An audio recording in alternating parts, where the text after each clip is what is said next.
our contestants are trying not to speak too much so they don't lose. When we are going I believe this is not yes, please. going to be like round at all. So can we get the energy levels up a little? I think we should do this. So when I say Ceil, do we know what Ceil stands for? Any volunteers? Okay, somebody wants to help us.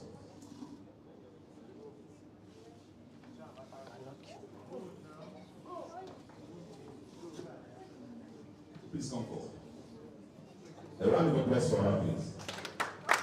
For the boldness and courage to even volunteer. So please, what does Ceil stand for?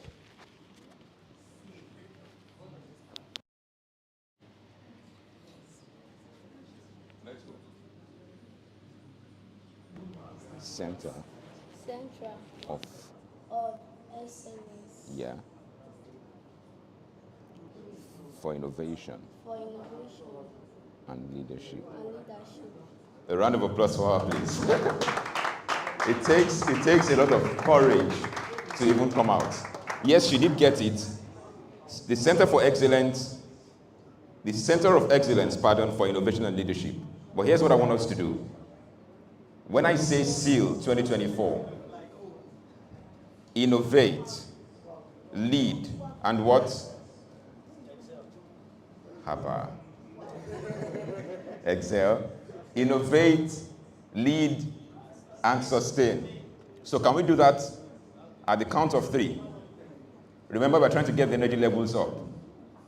So are we ready? Let the people online know that we are here. Are we ready? Ceil 2024. That's still very low, very low. Can we try it one more time? Ceil 2024. One last time. Ceil 2024. Innovate, lead, and sustain. Yes. A round of applause for the Center of Excellence for Innovation and Leadership. Distinguished ladies and gentlemen, today promises to be engaging. I've said that time and time again. And before we go ahead, let's pay attention to the screens for this short audiovisual that tells us a little more about this debate. Qhse Debate 2024. Utah, are we ready? This is a program set to provide a platform for scholarly engagement to advance the causes of accident prevention effort and environmental sustainability plan of Ceil utilizing youth and diversity. Ceil Qhse Debate is an exciting event that offers responsible organizations a platform to contribute to intellectual sustainability and promote societal values in alignment with the United Nations SDG 2030 agenda, while expanding knowledge on environmental sustainability. This event is a great opportunity for organizations to participate in, as it provides a platform for intellectual growth through thought-provoking debate topics that addresses the gaps in accident prevention and environmental sustainability. Join Ceil on the 20th of July, 2024, 10 a.m. prompt, at the Lagos Chamber of Commerce and Industry, LCCI CBD Alausa. The Qhse Debate will broaden your intellectual horizons with cutting-edge research and stimulating debate topics. Be there. Yes, the debate series will broaden your horizon with stimulating topics. I want to say that it's beyond just debate. This is an opportunity to network. This is an opportunity for professionals and enthusiasts to connect. So please make sure that as we are going through the debate series, you are making a new connection. Employers are here. Industry stakeholders are going to be here. Make sure you make the most of every moment.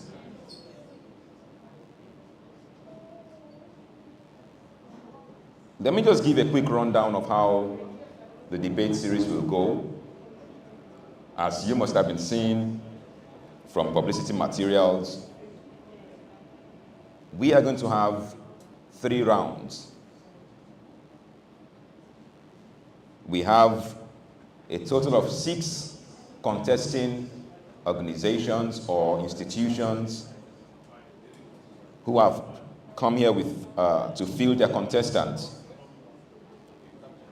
The first round will be between the University of Lagos, the prestigious University of Lagos. Pardon me to be biased. I'm an Accolade, great Accolade. So the first round will be between the University of Lagos and the Lagos State University. A round of applause for them, please. Both institutions are well represented here. The second round will be between the World Safety Organization, WSO, and the Nigerian Institution of Safety Engineers, NISafety. A round of applause for them, please. They have their representatives well here. And let me just say that, as we heard in that audiovisual publicity, the topics are indeed stimulating and will indeed provoke thoughts and engagement. The topic for debate for round 1 is workplace accidents are entirely caused by safety management errors. Workplace accidents are entirely caused by safety management errors. And that, like I said, is going to be between the University of Lagos and Lagos State University. For round 2, this is even more intensive, I would say. The topic is regulatory enforcement is the least effective appraisal to achieving a good public safety culture. Regulatory enforcement is the least effective appraisal to achieving a good public safety culture. That round is going to be between the World Safety Organization and the Nigerian Institution of Safety Engineers, NISafety. Round 3, which will be the final round, the deciding round, will be between the winners of round 1 and the winners of round 2. So ladies and gentlemen, get ready. The contestants are ready. The judges are ready. And like I said, it's beyond just a competition, beyond just a debate. It's a very good opportunity for networking and to expand the connections. Before I go further, please permit me to recognize organizations, individuals who have supported this debate series in one way or the other.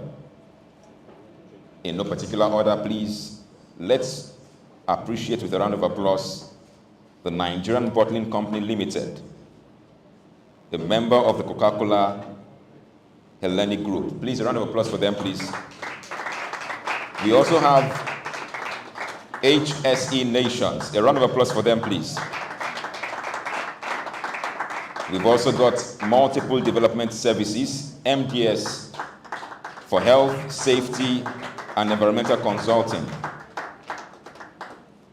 Yes, we also would like to appreciate the World Safety Organization for their support in one way or the other. A round of applause for them, please. We also like to appreciate Finsbury Hines Limited. A round of applause for them. Let's also give a round of applause for DM Sheffield. These are lost. Do we have representatives of these organizations here? Representative of Finsbury Hines. Oh, please, a round of applause.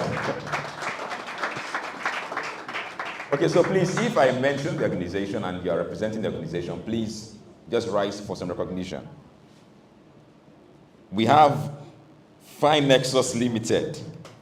A round of applause for them, please. We also have Fresh Fountain Consulting Limited. Ladies and gentlemen, a round of applause for them. Let's also appreciate our people from Coda Safety Consults. A round of applause for them. Well, as time goes on, we would appreciate more and more dignitaries and people. But let me also say that beyond organizations, we have individuals who have, from time to time, played pivotal roles in advancing the frontiers and the vision of this center. In no particular order, but I think I'll do ladies first, so that I'll be on the safe side. Let us appreciate Mrs. Monica Nwosu, the principal at Fresh Fountain Consulting. A round of applause for her, please. Let's also appreciate the man who we all know as the Jagaban of safety, Engineer Jamiu Badmos. Let's also appreciate, I think somebody likes to call him the man with big grammar, but we are going to see that today. He is no other than the fine Dr. Finery Umbata. A round of applause for him, please.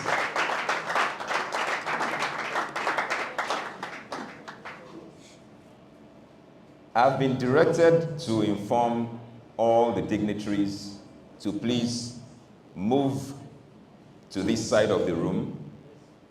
Please, let's fill up. Okay, the front rows.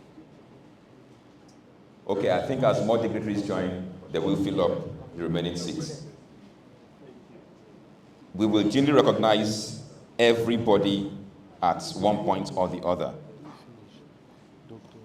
I didn't know his name. I didn't know his name.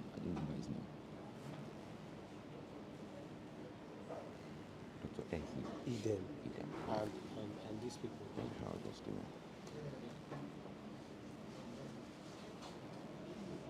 Before we move on to taking the welcome address by the DG and CEO, let me also recognize these important personalities we have in our midst. Dr. Raimot Akomo. Is she here, please? Please, a round of applause for her. Thank you very much for joining us. Thank you very much.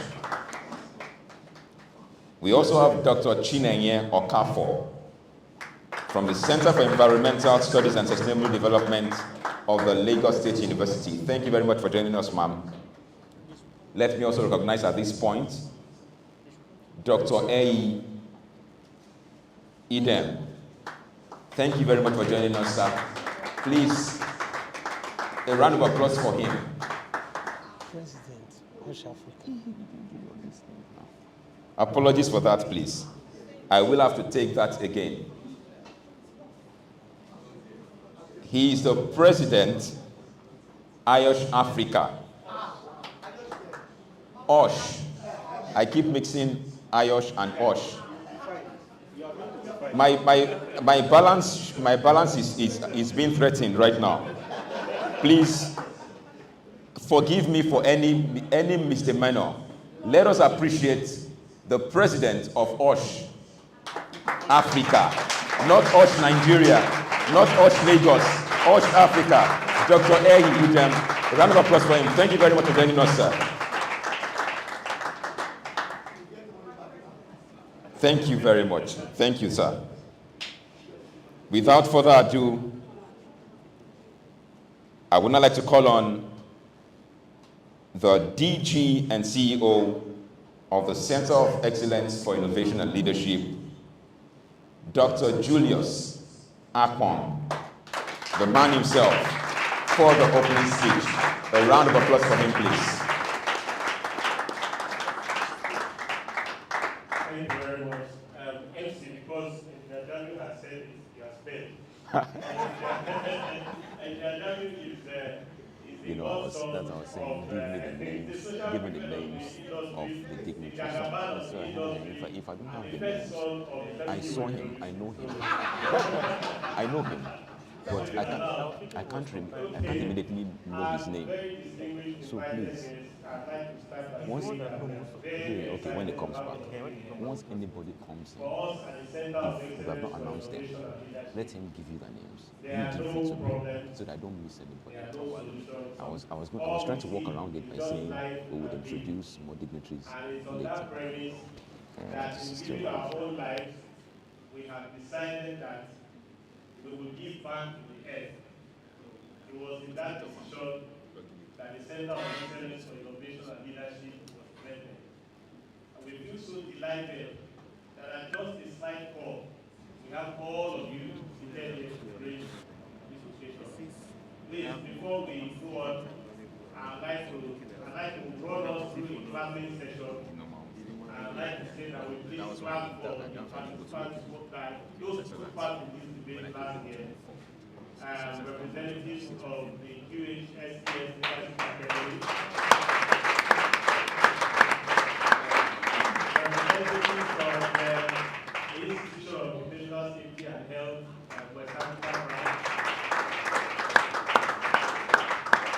representatives of the American Society of Safety Professionals,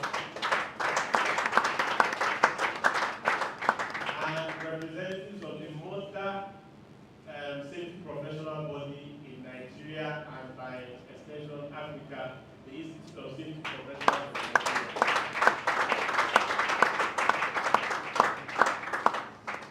Now let's give a more recent applause to the participants in this day's debate.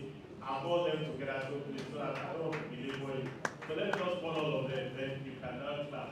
Representatives of the Lagos State University, the University of Lagos, the Nigerian Institution of Safety Engineers, and the World Safety Organization. Please give them a round of applause. I'd like to thank them so much for taking our time to come here today. This debate, like you have heard in that video clip, is set up to be able to advance the cause of accident prevention in Nigeria's workplaces. I mean, from the electricity sector to the manufacturing sector to the aviation and other sectors, we have constantly heard about accident statistics. There is a need to stop chatting and wailing on WhatsApp, on Twitter, on Instagram and all pages, and everybody needs to be able to take out something and begin to push prevention. It was in that light also that we fronted the Center of Excellence in Innovation and Leadership. And it's to advance that cause that every year we want to take certain contentious topics and thrash them out so as to further improve caution and the amount of knowledge available to prevent this accident. We have added sustainability this year because we want to not just talk about preventing accidents, but keeping it so. So we want to make efforts to prevent accidents and take efforts to sustain that practice so that we stay continuously accident-free. And of course, we continue to show caution when it comes to dealing with the environment. Because like that beautiful safety moment went, whatever we put into the environment, we get back. So thank you so much for taking out time to come here. Ceil in the past 1 year has been indicating its interest in different areas. We've been working with companies like Cummins Incorporated, and through Cummins we have gone to carry out certain programs in support of the male child. We found out that some male children who were held at the Special Correctional Center for Boys in Oregon did not have a place where meals were being made for them. So with the help of Cummins, we were able to renovate the kitchen from where they were making their meals. And on the 16th of May this year, on the International Day of the Boy Child, we were able to go there and remind them that society is waiting for them and that they needed to come out of that correctional center and become better leaders for society. So for me, it was a very touching moment because, I mean, I just imagine if that was me and where I'd have been if I had, for any reason, ended up there. So for us as the Center of Excellence for Innovation and Leadership, it was very instructive to be at that place. And we invite all of you as we get into the coming year to work with us to see that we reach out to, we have, in the course of carrying out activities in CIL, we have found out certain areas in Lagos where young adults are just held because of certain mistakes they made in their lives.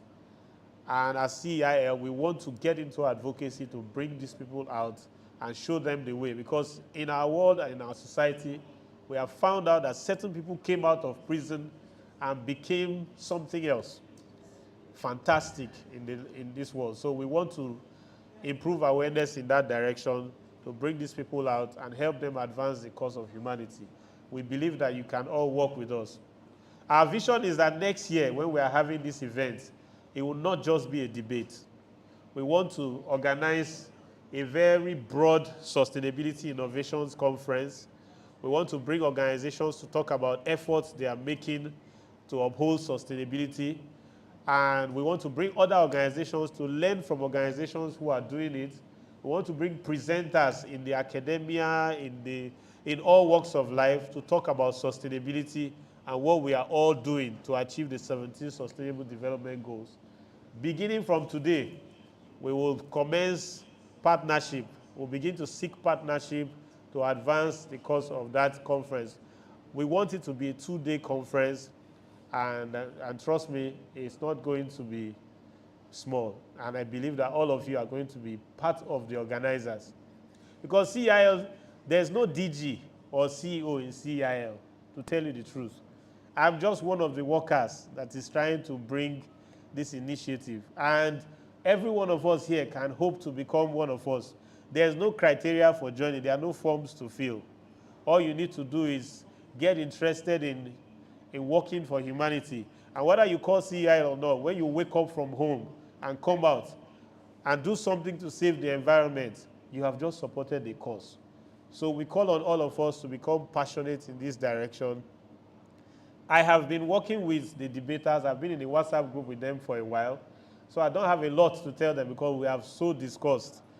And as I'm sitting here, I'm like a time bomb waiting to explode, because I'm going to be shouting at the topmost of my voice when they start vibrating, because I can tell you there's a lot of vibration in the people you are seeing here. Please, a round of applause to the debaters. So let me start by thanking those in very special terms who have made this event a success. We're going to cancel at some point. But people like Dr. Umbata here, please, a round of applause for him, have been our strong advisors. People like the Jagaban of safety in Africa. Please, a round of applause for Engineer Jamil. You know, people like the Princess of Ubuntu. Please, guys, don't make mistakes when you are pronouncing this name. You see, I pause before pronouncing them. She is the Princess of Ubuntu, and she was coronated by the Jagaban of safety in Africa. So, please, a round of applause for her. All right. Okay, so the president of OSH Africa. OSH Africa is a platform for all OSH professionals in Africa. And it's one of those that, you know, we get very inspired when we see, because it brings safety to us from every part of the world in Africa. So please, a round of applause for him. He's been a strong inspiration. And I'd like to thank my friends from LASU. They came for just a field trip to Egbe. And after that field trip, you know, the way we had, the kind of heart-to-heart conversations we had about sustainability, they made me keep their numbers in my diary and say the next time we're having this event, they will definitely be here. And I'm so glad. Please, a round of applause for them. It took time to come. Our friends from Unilag, after this event, we want to start a school advocacy program. So we already have teams in Unilag, we already have teams in LASU, we already have teams in Richard, remind me. Yeah, FUTA, the Federal University of Technology, Akure. So we are going to be working with these teams to ensure that our school project as the Center of Excellence for Innovation and Leadership is on point. And once again, Thank you so much, all of you, for. I'm not going to conclude this speech without thanking those who are with us online. You guys are. We want to thank you so much for being here without coming here. Some go to the mission by going. Some go to the mission by watching. So we thank you guys from watching from wherever you are. Please join us to advocate for quality, health, safety, and environmental sustainability across workplaces in Africa. Once again, thank you. I have some very close friends in the room, and I will not conclude without calling them. For now, whether you like it or not, they are my closest friends. I'd like to call my friends from Idiaraba Secondary School. Please, a round of applause for them. Please rise up to be recognized. Thank you very much. Yeah, thank you very much. Mr. Rashid is their chemistry teacher, and he has been doing a lot to ensure that we turn out scientists for yeah, I'm Mushin Secondary School. Thank you. Sorry, there are two schools. We brought them here. Thank you. You can please have your seat. We brought them here because for you to be in Unilag and LASU and be partaking in a debate, you have to have finished from a secondary school. So we want that by the time these guys are in LASU and Unilag, they have mastered the arts. So we are doing sustainability indeed, not just in word. So thank you so much, my friends, for being here. They are very solid people as you see them. I'm sure you have seen one of them in action already. They are very, very serious people. So thank you very much. So, I didn't call us to listen to me. Thank you very much for the time you spent listening to me. Let's hand over to another person. A round of applause for Dr. Julius. He's probably one of the. And yes, let me retrace what he said. There is no form To fill, there is no fee to pay.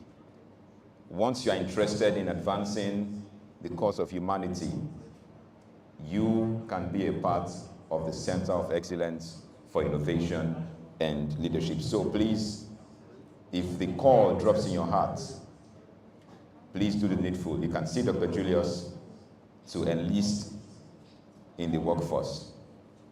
Dr. Julius reminded me of the man who said, I belong to everybody and I belong to nobody. When he said he is not, there is no DG or CEO. We are all members of the workforce. He said there is a lot of vibrations currently bottled up in the contestants.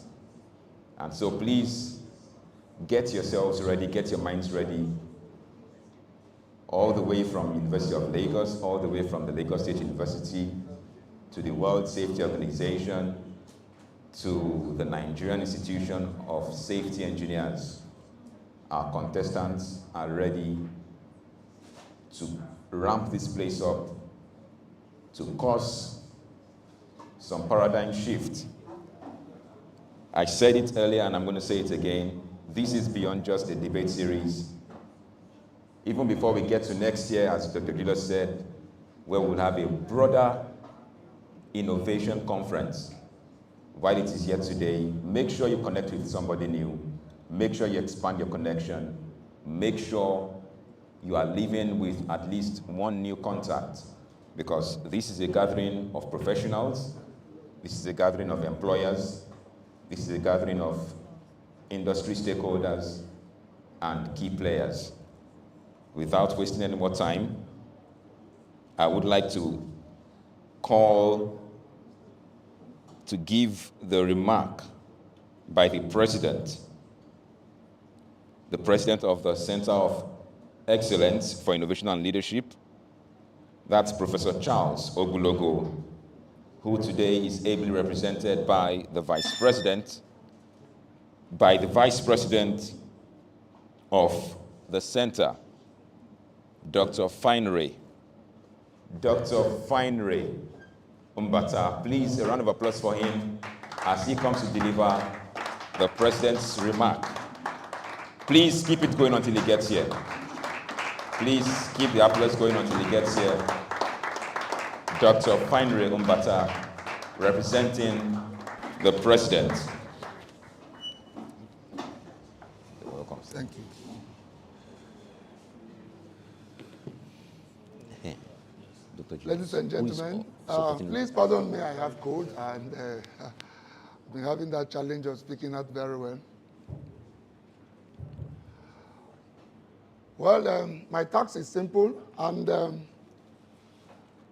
I want to say that the job is already done, because the video that was played earlier had done a lot of information on the purpose of our meeting today. And then our able MC had been very, very good. He has espoused a lot of information you need to know concerning this event. Then the DG also came and spoke so well, chronicling all he has done and the vision and all of that. So I will only add to what they have said. So ladies and gentlemen, esteemed participants and guests, on behalf of the board of Ceil, I'd like to welcome you to this HSE and Sustainability Professional Debating event. Today we are gathered to delve into critical issues shaping workplace safety, regulatory enforcement, and global climate advocacy.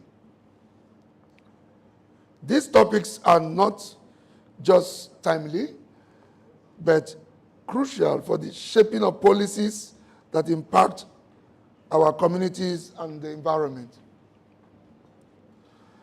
In the first round, debaters will tackle the contentious issue of workplace accidents, exploring whether safety management failures are solely responsible.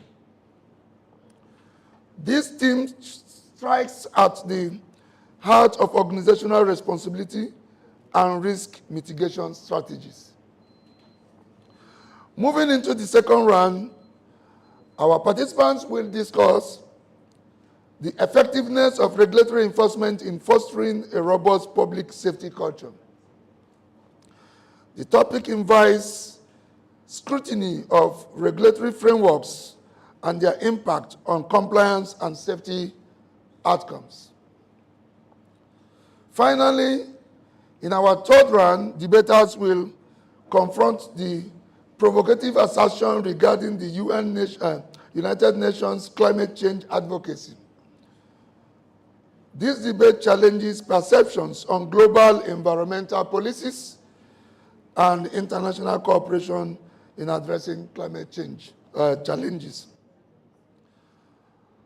Now, to ensure the smooth conduct of this event, let me outline some ground rules. We need respect and civility. So debaters will be required to show some respect and decorum when they are making their points. Structure and timing, we need to follow proper timing. And each round will consist of opening statements, rebuttals, and closing remarks. Participants must also adhere strictly to allotted speaking times to ensure fairness. Evidence-based arguments. Debaters are encouraged to support their arguments with credible sources and evidence. Impartial judgment. As a member of the panel of judges, we shall ensure impartiality and fairness throughout the event. Audience engagement. While audience participation is encouraged throughout, through thoughtful questions at designated times, it must not disrupt flow of debate. Adherence to themes. Don't speak out of point. Debaters must stay on topic and address the nuances of each team as specified. Closing statements. Each participant will have the opportunity to deliver concise closing statements summarizing their position and key arguments. Let us engage in thoughtful discourse that not only challenges our perspectives, but also advances our understanding of these critical issues. I wish all participants the best of luck, and may our discussions today contribute to greater insights and advancement of HSE and sustainability practices. Thank you, and let the debate start. Thank you very much. A round of applause for him. I think the tension is getting pretty high. Are we in agreement? So let's diffuse the tension a little. Okay. I would like to call on, it's not just a debate. I keep using that line. It's not just a debate. There are fantastic prizes to be won, even if you did not prepare to contest as one of the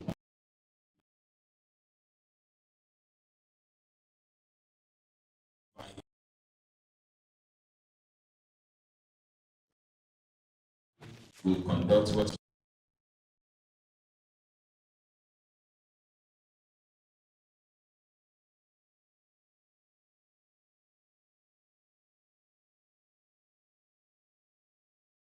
To win something luckily. Good morning, ladies and gentlemen.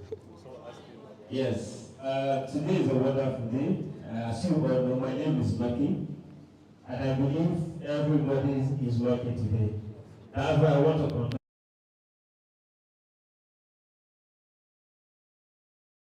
So when you pick it, I'm going to pass it around. This is the first round. Each table, one person will pick, just one paper. Once you pick, give it back to me so I will read what is there. Like I said, everybody is a winner today. So I will start from my right. Yeah, who is to pick for us here?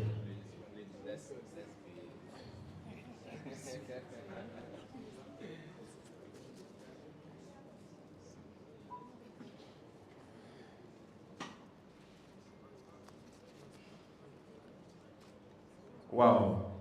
Congratulations, you are a winner of Ceil branded notepad.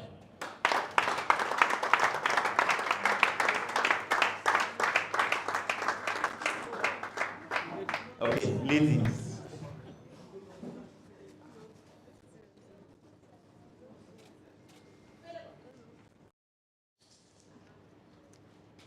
Just be smiling, no problem. You are a winner right there. Wow, congratulations. You are a winner of Ceil branded notepad. So 2 notepad.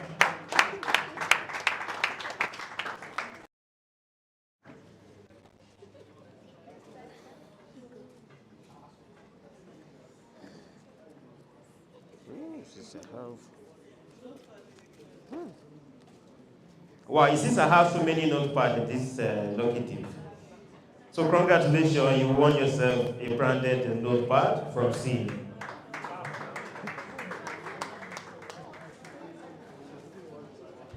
There is one special lucky tip here. It's a trip to Dubai. All expense paid. I don't know if you're going to pick it today. I equally have a tricycle. Let me shake it very well. Since you are picking notepad, there's a tricycle. It's parked outside. If you pass through these other gates, you see where the tricycle is parked. Yes, I equally have 12 kg gas cylinder. Well filled. Yes, who is speaking? Why lady? Okay, you are the one taking care. Okay.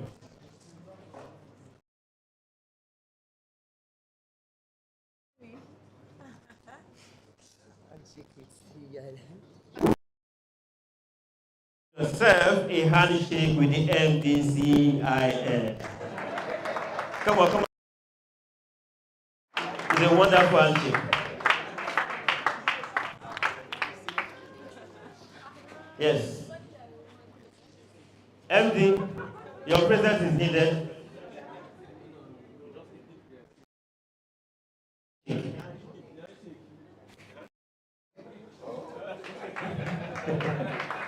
Okay, I believe this is next table. So who is representing us here? The lady.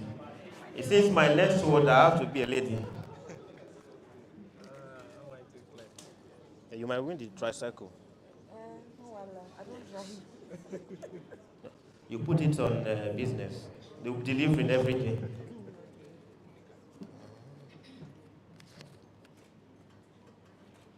Wow. Congratulations. You won yourself 2 tickets to 2025 Qhse debate. So when you are coming, you have to come with your husband next year. Okay, the lady, very, very important.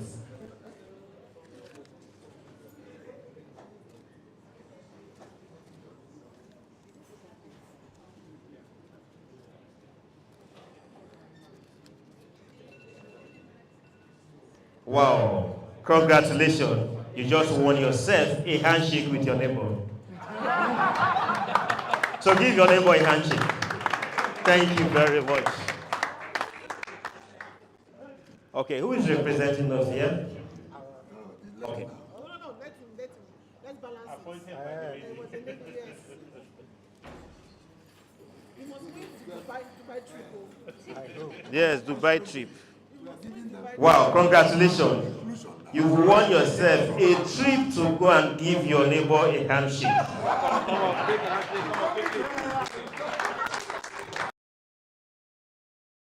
Thank you, yes. Since you are the one.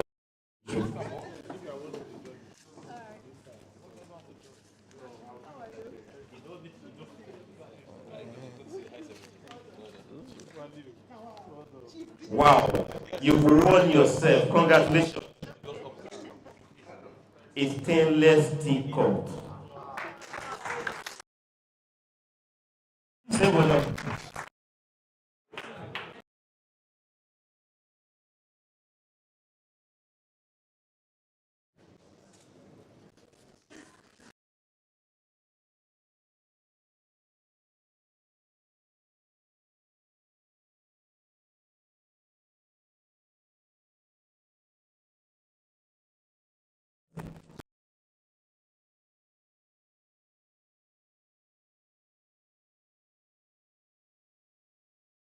Yes, let me give all the gift items out for the first round.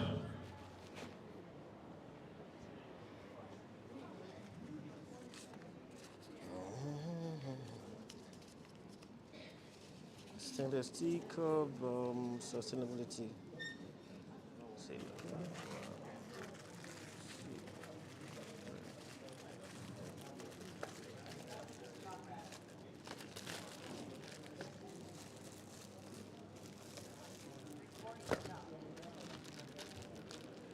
Okay, thank you very much. Congratulations. This is your gift.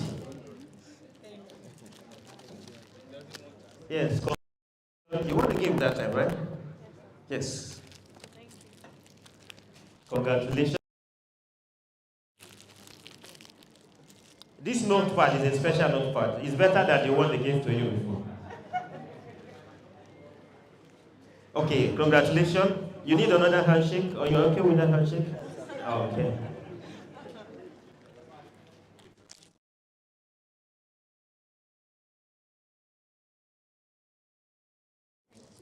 Stainless steel.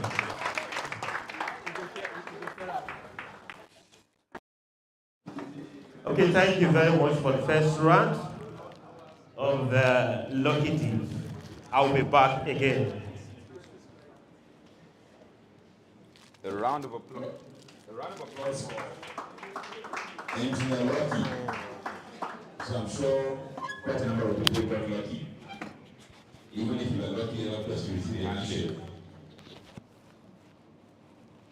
Please, our online participants, we have not forgotten you. If you can hear me, if you can see me, there is something for everyone participating online. Don't worry, Engineer Lucky has something for everybody. There's a lot in store today,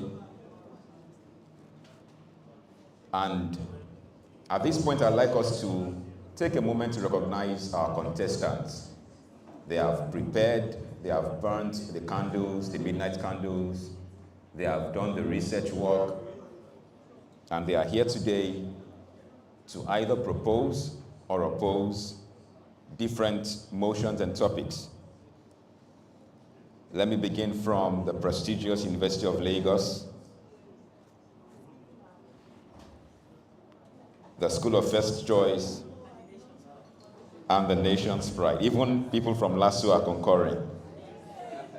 So there is no ambiguity. There is no reservation. Great Accolades, greatest of the greatest of the greatest Accolades. Yes. Representing the University of Lagos, we have Qhse. Is he here? Please rise up for recognition. A round of applause for him. And to support him, we have Amike Precious. A round of applause. Thank you for coming all the way. And from our brothers and sisters in the Lagos State University, we have Awoluga Oluwatobiloba Praise. And interestingly, I think this is worthy of note. They are here for a health, safety, sustainability debate series. Praise is a law student, am I right? Please, a round of applause for her, please. We also have from the Lagos State University, Suleiman Samad Olaiton, who is an English student. We hope you're not coming to sway us and bamboozle us with English. We also have another law student, Oluwati Mileyin Alarape. A round of applause for her. And over now to the industries, the professionals. Representing the Nigerian Institute of Safety Engineers, we have Kehinde Adeyemi. Is he here? A round of applause for him, please. I'm sorry, did I miss your name?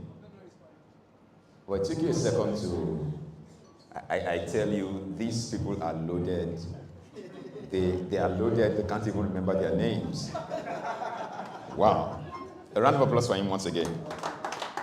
We also have Kolawole Ogunlende from the Nigerian Institute of Safety Engineers.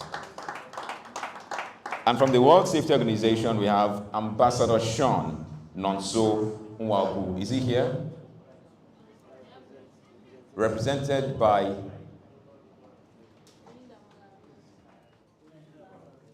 distinguished ladies and gentlemen, representing Ambassador Sean, we have the delectable Oyindamola Abiola from the World Safety Organization. A round of applause for her, please.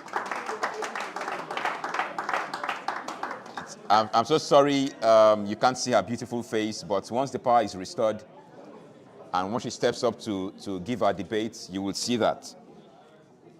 We also have Ambassador Emmanuel Abayowa, ably represented by Qhse Fernandez, all the way from the World Safety Organization.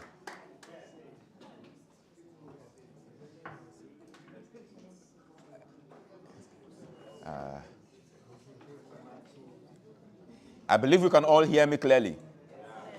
So we can carry on. While we await the restoration of power, I would like to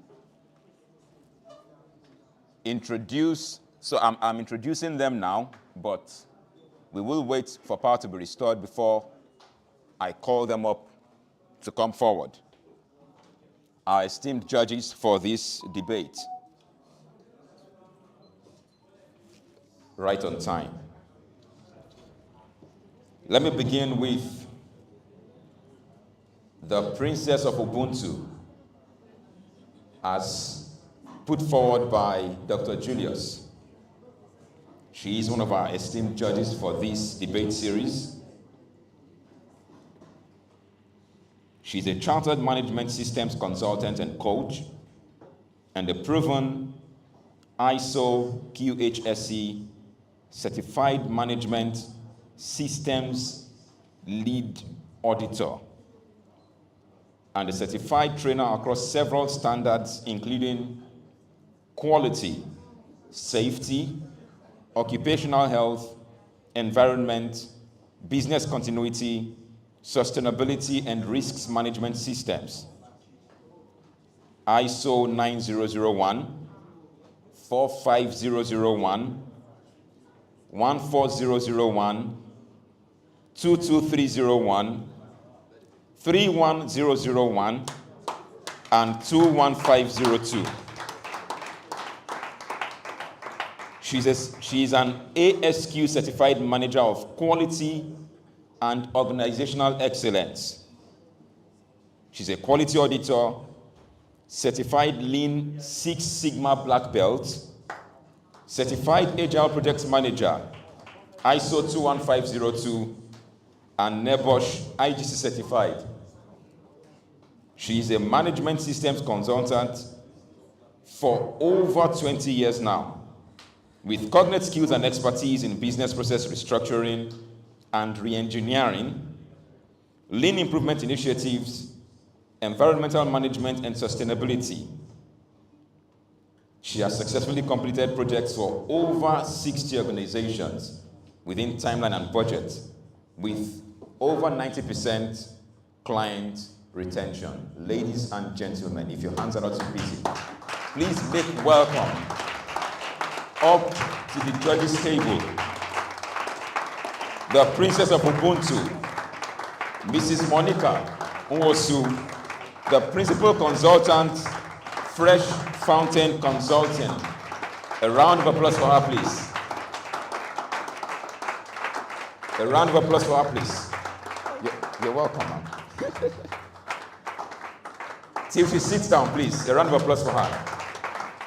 Beautiful, beautiful, beautiful. And next up,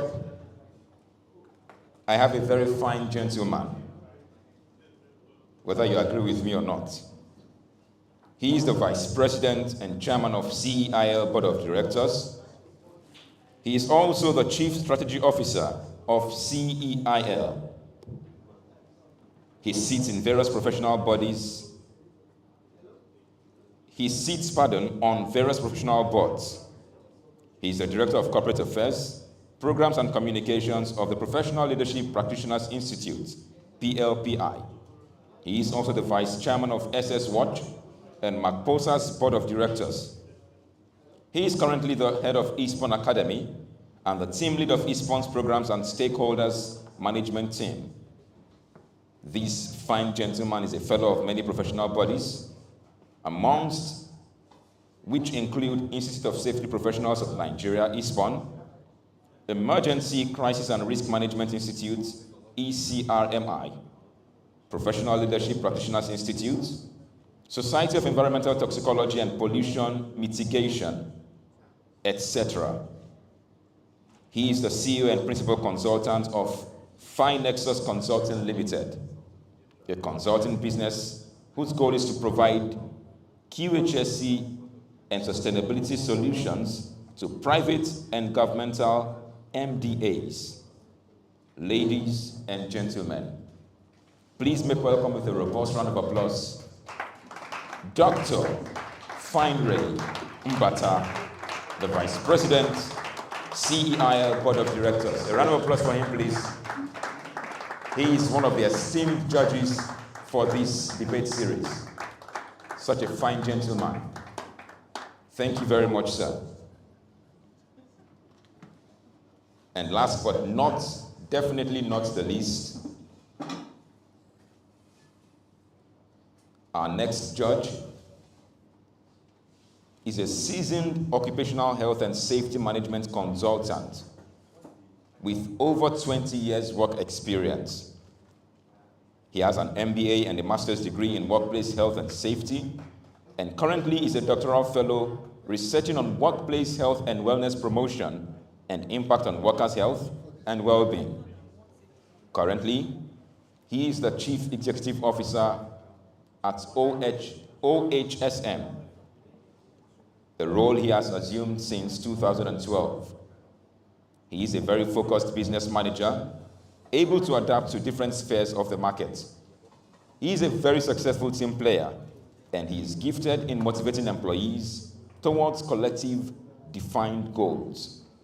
Above everything else, he is a very democratic business leader, a proficient administrator, and wonderful project manager. Ladies and gentlemen, make welcome with a robust round of applause, Dr. Qhse Eden, the President of Africa. Please keep that applause going till it gets to the judge's seat. Dr. Qhse Eden, the President of Africa. So ladies and gentlemen, these are the esteemed judges. The contestants are ready. The judges, I can tell you for free, they are more than ready. And these, I can assure you, are going to conduct their judgments in the most transparent, freest and fairest manner. We have learned from elections and processes that need to be judged as Nigerians, and I can tell you that here today, it's going to be free, fair, and credible. A round of applause for our esteemed judges once again, please.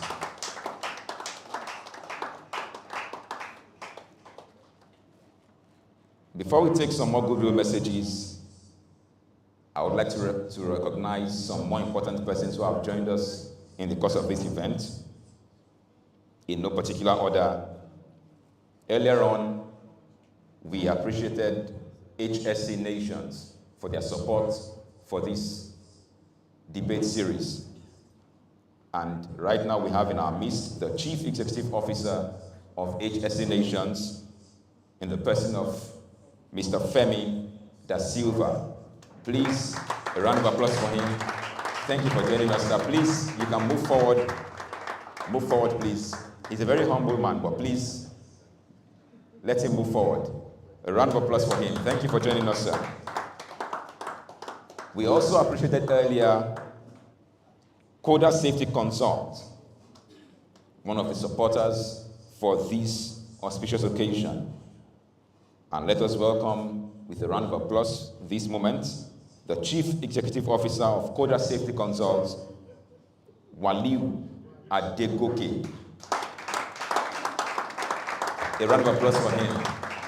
Please move forward. A lot of humble persons. Please get him to move forward.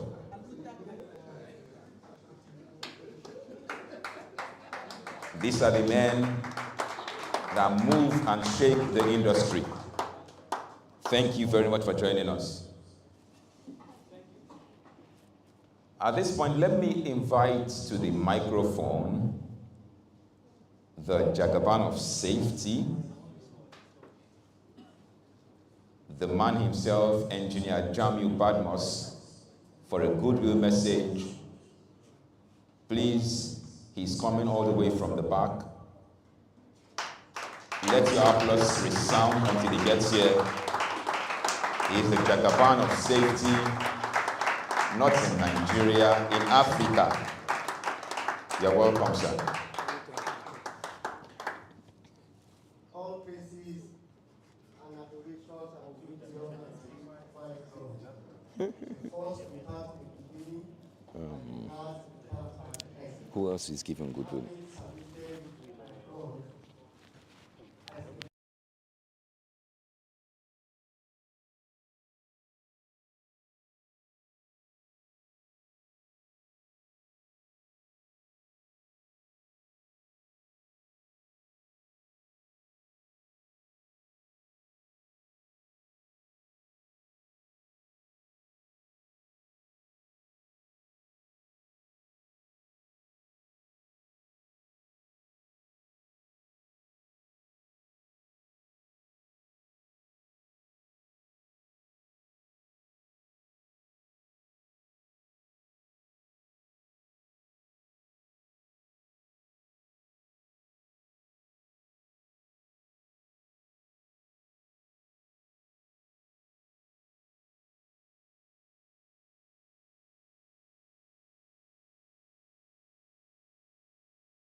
Although I don't business, it's okay.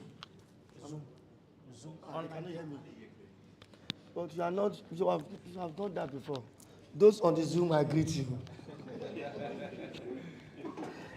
So, all things being equal, let all of us join hands. The Nigerian Red Cross, you are the hero of humanity. You understand? You guys are very amazing. Please, if you try it and faint here, just mistakenly faint, these guys are going to wake you. Yes, I'm telling you, you are very amazing. We are proud of you. Yes, because you are here today. I'm sure we didn't give you any money. And we don't even need to give you because you are for humanity. But if you do very well, if anybody faints and you wake that person up, the president of Qhse Africa is here. He pays you in dollars. Yes, it was like you during the time he was in critical rescue operation. It was just like you. He's an expert in that rescue operation. So I'm sure he will give you dollars. All our dollars from Qhse Africa. We have. He will give you. So don't worry. Just pray somebody faints and you wake up. So all things being equal, thank you all for coming. Our own message from Qhse Leadership Academy remains the same. That you see, when you have a vision and all of you have a similar vision, you will always meet at a point because the vision is similar. Prof, I call him Prof, before they even made him doctor, before he got his PhD, I will call him Prof, and it's going to be a Prof. And that's Professor Julius. You are doing an amazing job. Your passion for mentorship, your passion for coaching, your passion for the younger ones is exceptional. And we celebrate you. All of us, we appreciate you. Little amount of money you make as salary, you set up things, and it will start growing. You are a change maker. And that's where the world is going. The world is going to building more change makers that will continue to move what you think is not going to be movable and control what you think is uncontrollable. At the end of the day, we make this world a better place. Thank you very much, and God bless you. Thank you.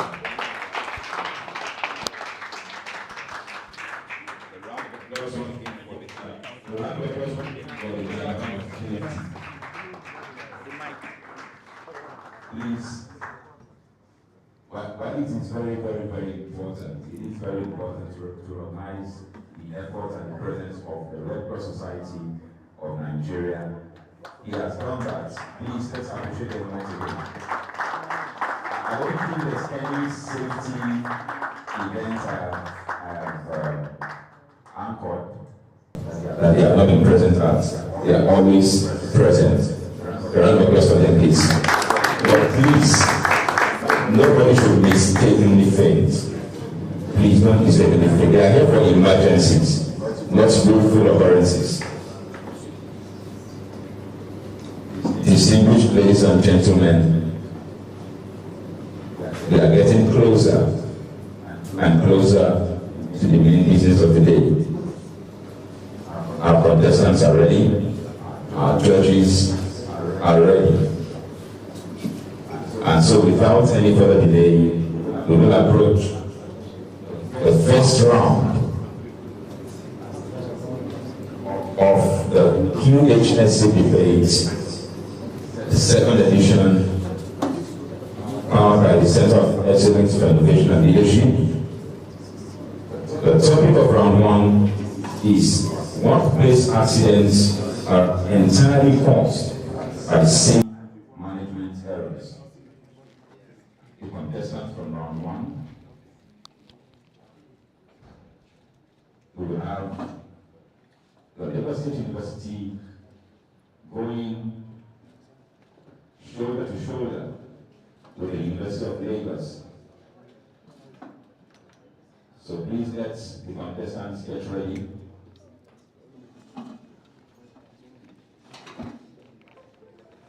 For the Lagos State University, we have Awonuga Oluwatobiloba Praise, Suleiman Samad Olaiton, and Oluwatinaim Alarabe. For the University of Lagos, we have Ikuku Success, and Amika Precious.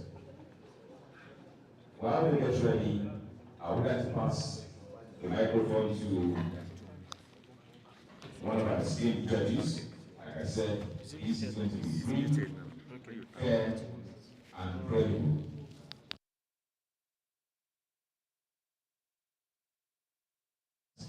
As well as every other person here, the criteria for the judgment. Please let us all pay attention. We are the witnesses, so that at the end of the day, we won't need to appeal the results. Good afternoon, distinguished ladies and gentlemen. Good afternoon, all our eight leaders that are here. Okay, let me come out so that you can see my face. I didn't delete it to wear the microphone. Good afternoon, everyone. Hi, I can't hear your voices. Who said that? Good afternoon. With excitement that we are all here, and I trust that the debaters are already ready. So just to make sure that we are all very clear and that we are all on the same page, we just want to quickly let us know the judging criteria so that we are all on the same page. So we will have 3 rounds like we already know, and we have some certain criteria that we are going to be used to judge, starting with time. So please, we need to be very time conscious. That's very first criteria. Then organization and clarity of your points. So we want you to just, marshal out your points, just to give us some very concise, straightforward points. And then please, just reduce your grammar so that the grammar you are using, we don't have to carry dictionary. We don't have to use dictionary to interpret, all right? So then your arguments, whether you're opposing or whether you are speaking for, we want your, whether you're supporting, we want you to, put forth your arguments with a lot of conviction, right? Okay, so use of cross-examination and rebuttal, that will also be judged. So for organization and clarity, we have 15 marks. For use of arguments, we have 15 marks as well. For use of cross-examination and rebuttal, that is 10 marks. Your communication and presentation style, yes. Your communication and presentation style, that will be 10 marks. So this will guide our grading, all right? This will guide our grading. For the first speaker, we will have 5 minutes for the first speakers. For the first speakers, for the various, for Unilag and LASU, and then for all the other rounds. It's going to be a marathon, really. You know the way it is when we come out to debate in school. I'm here to convince you, not to confuse you, that my name is Monica Mosu and you don't have any say about it. You know the way it is. Okay, so we want to see that energy. We will also be judging you with a lot of energy. We want this room to be vibrating when you are talking, right? We want to feel you. I don't know how many of us used to watch, was it Speak House? I think it was one of the musical show. And then one of the ladies would say, I cannot feel your energy. That lady from Ghana, Project Fame. She would say, I cannot feel your energy. So I want to feel your energy this morning. All right? And then so for the second speakers, we'll have 3 minutes. And for the last speakers for each round, we have 2 minutes. Please, I will really encourage that we respect the time so that we can wrap up and then close very quickly. All right? Thank you so much, ladies and gentlemen.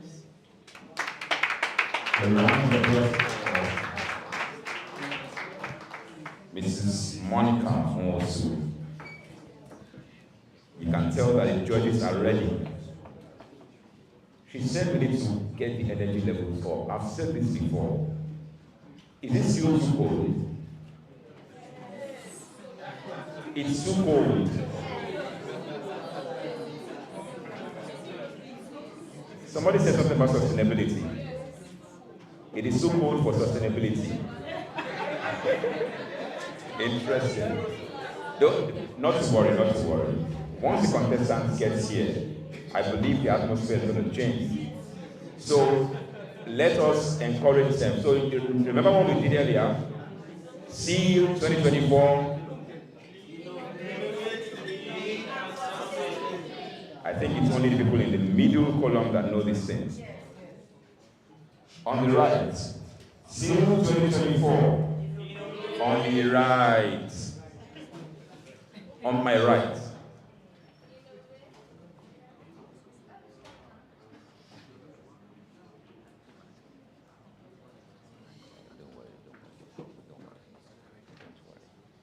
On the right. Ceil 2024. In the middle. Ceil 2024. Innovate, lead, and sustain. The energy is more in the middle. But it seems we have more people on the right. I wonder what's going on. I think the left is very lazy. So let's go more contestants here. So their voices are being represented for the contest. Much understood. Let's all focus together. Ceil 2024. Innovate, lead, and sustain. Beautiful, beautiful. There is no need for any confusion. For schools, institutions, or organizations that have 2 participants, 2 contestants, as opposed to 3 for the other side. You present your main speakers. You present your main, if you have 2, you present your main speaker who will come first. The main speaker for the other party will come afterwards.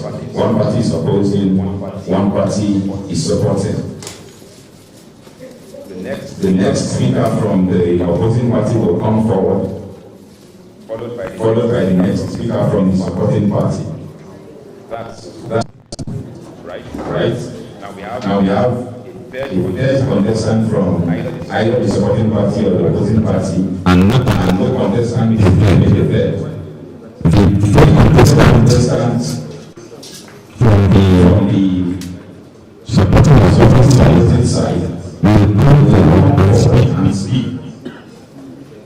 From the two other contestants, you will appoint one person. Is that feeling balanced?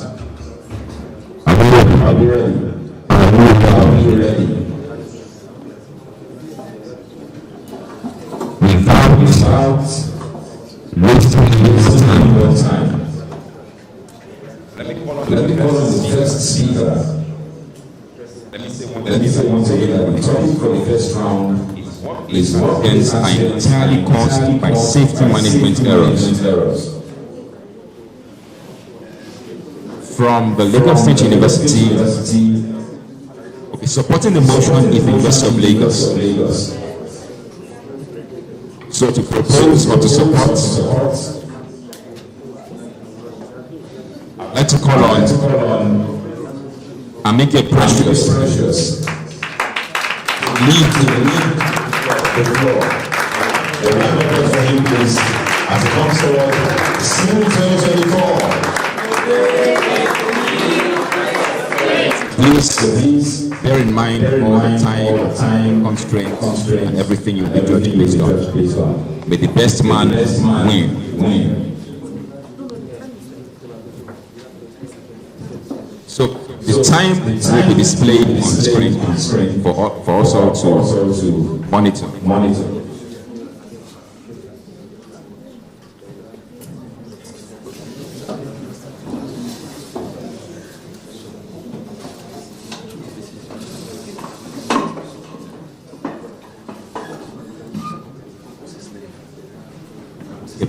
Precious. So because our contestants will be very busy articulating their arguments, they will not or might not know that the time is up. So 5 minutes to the end of their time.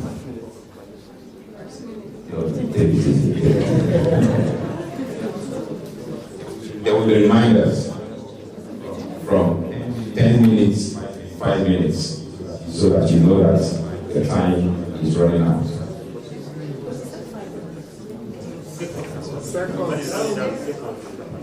Seconds. How many minutes?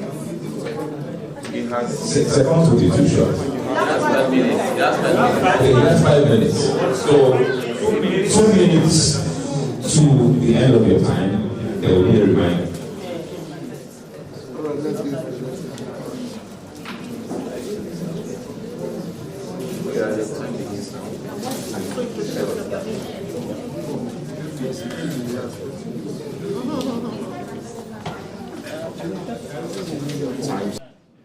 It is often said that what does not kill you makes you stronger. But that is not workplace accidents. If it does not kill you, it will leave you with a lifetime of disability. Distinguished panelists, ladies and gentlemen, my name is Amike Precious, and I'm here to propose the mission which says workplace accidents are entirely as a result of safety management errors. My argument will be based on three premises. One, the lack of poor resource allocation, poor work safety culture, and systemic responsibility. Before delving into the core, it is important to provide key context around safety as well as provide key clarification. What is safety management? Safety management, according to the United States Environmental Protection Agency, refers to all procedures, all policies put in place to safeguard, to prevent and ensure that workers are safe in their workplace. What then is safety management? Safety management typically comprises four criteria. One, safety risk management policies, as well as safety protection and safety assurance. Ladies and gentlemen, the opponents will come here to argue today, and that will be the argument that individual responsibility is one of the major drivers of workplace accidents. However, it will not point you to the essence of workplace culture in preventing these incidents from the first place. This leads me to my first argument. This leads me to my first argument that poor resource allocation is the major reason for the failure of safety management. Poor resource allocation is still when they are not enough for us to be able to purchase personal protective gear, to be able to purchase hazard notices in the workplace, or to also be able to put in mechanisms in place or processes that are able to train workers, that are able to tell them how to navigate the workplace to prevent all of these issues. This has already been seen in the Deepwater Horizon, which according to the United States Environmental Protection Agency was as a result of the British failure to install a $500,000 facility that will have prevented the spillage of this oil place to the underwater bodies we have later on. That is failure resulted in a death of 11 people, and after it is about marine pollution and all the adverse effects. So my second point, which talked about poor safety culture. Poor safety culture denotes the fact that there is lack of consciousness for the workers, for the managers, and for those people who work in all of these organizations. Poor safety culture talks about the consciousness of the people to respond, the consciousness of the people to respond to issues, to respond to facts, and to be able to be mindful of safety and to inculcate their daily poor safety culture. It's not necessarily about whether or not individuals are able to carry out the duty, but it is about whether there is a conscious push or there is a conscious drive by the leadership or the hierarchy of an organization to ensure that these people comply with it. Of course, we come to argue that the limit that even if you implement the best safety management policy, that individuals will still deliberately violate all of these things. However, the tendency that humans even violate these rules or violate safety regulations is an indictment and a failure of the design of the safety management. It goes to say that if there is a tendency for your workers to violate your safety management procedure, it means that you are failed properly educated on the essence of safety and the essence of safety culture in the workplace. And now to my last one, systemic responsibility in the workplace. The only thing which drives people is either motivation. It's either motivation which drives people or motivation.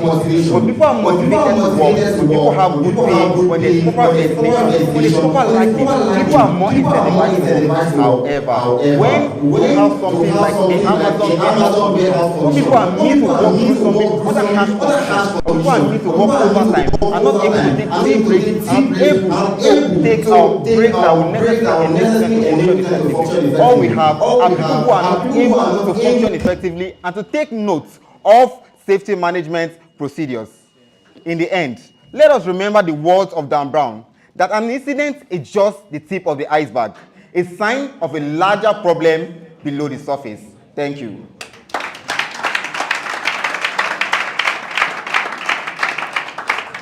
If you feel that,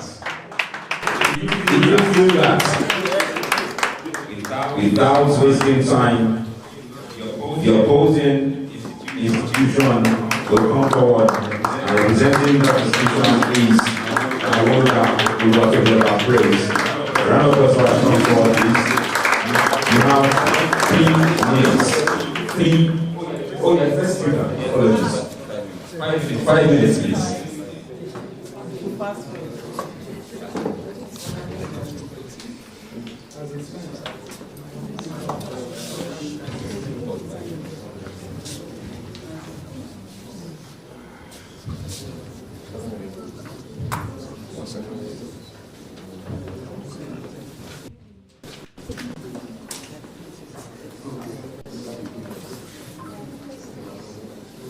All right, time starts now. A recent study conducted by Workplace found that 200 organizations have paid more than a whopping sum of $47 million for workplace accidents that has been deemed wholly unavoidable.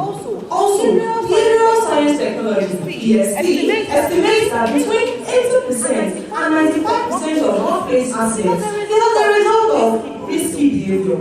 Standing on all existing protocols, esteemed judges, ladies and gentlemen, Awonga is mine. Why you be abandoning a penny story from the other side, which is this story that is made of Swiss cheese. And as you know, Swiss cheese has bones. And now, allow me to tell you a full and substantive story while refuting by contending that workplace accidents is not entirely caused by safety management errors.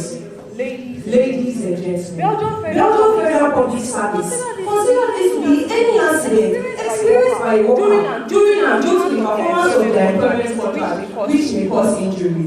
The most common type of workplace accidents include material and equipment malfunctions, electrical and chemical hazards, fire and explosion, slip, trips and falls. These accidents can have severe consequences, including physical harm or injury, legal liabilities and fines, emotional traumas, and damages to equipment and properties. Ladies and gentlemen, an estimated statistics report from the International Labour Organization (ILO) published in 2023 states that nearly 3 million workers die every year due to work-related accidents, compared to 2013.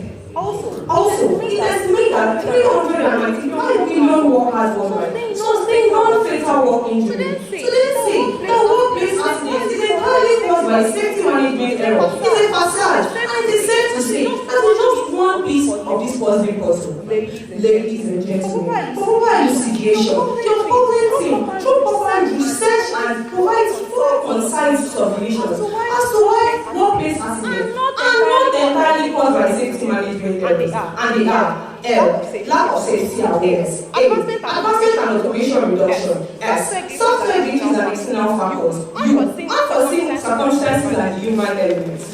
Ladies and gentlemen, for proper elucidation, this 4-point acronym coins the most prestigious tertiary students union in the world of staff last week. I will be taking on LM. When we're supporting speakers, we'll be taking on SU and strategies respectively. Lack of safety awareness. Safety awareness refers to the individual ability to understand their surroundings, anticipate potential hazards, and make informed decisions to stay safe. When workers fail to maintain safety awareness, they become vulnerable to the accidents around them that could have been prevented. Failure to recognize these dangers can lead to accidents.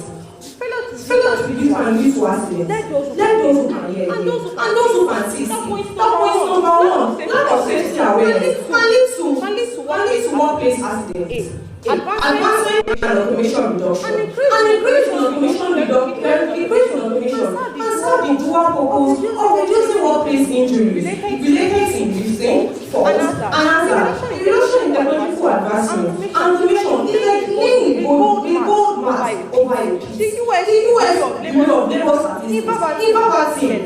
years. Examine incidents of musculoskeletal injuries and that requires taking time off work. The organization clarify that this type of injury happens due to overexertion or repetitive motion.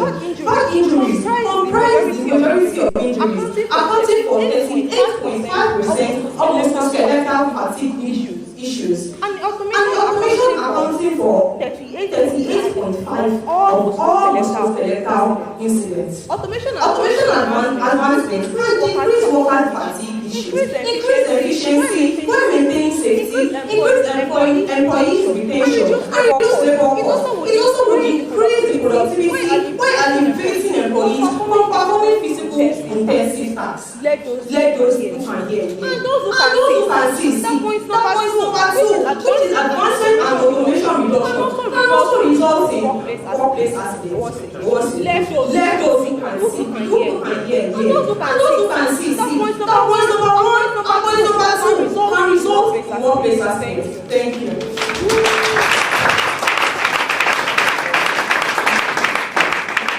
Distinguished ladies and gentlemen, please a round of applause for her. All kinds glass skin. We don't want to keep the steam down.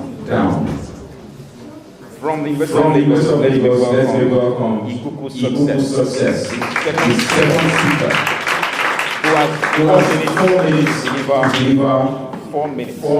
I've been informed it's 4 minutes. I've just been informed it's 4 minutes.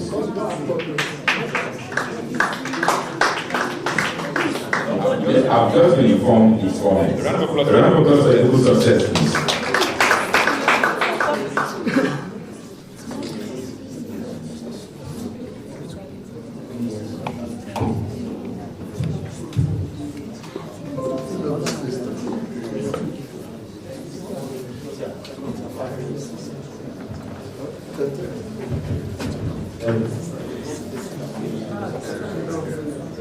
Okay, so please.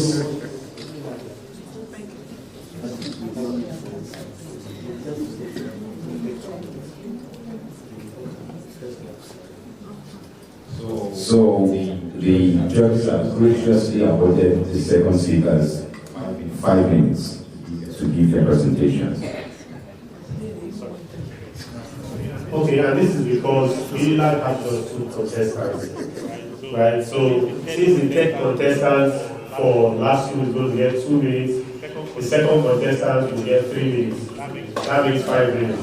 So for those to make it balanced, we allow the second speaker also have 5 minutes. Okay. Can you be the third speaker? Okay, you want to be the third speaker? Fine, it's fine. We did that arrangement. Fine, no problem. No problem. Let's be all biased. Just we agree. We want to be first and third. Alright, fine. Okay. So have 3. Okay. The time starts.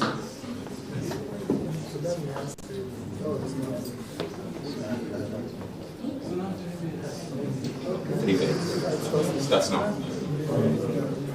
In the second quarter of the year 2024, the Greater Mohammed International Airport actually had fire incidents, actually delayed flights, caused some flights to be cancelled, and some property to be damaged. Now let's look at the topic at hand. I'm looking at workplace accidents that are caused by safety management errors. I am President Oworili from the University of Lagos, and I'm meant to support this topic. Starting on all of these because I want to acknowledge everyone present here, the militaries as well as the judges.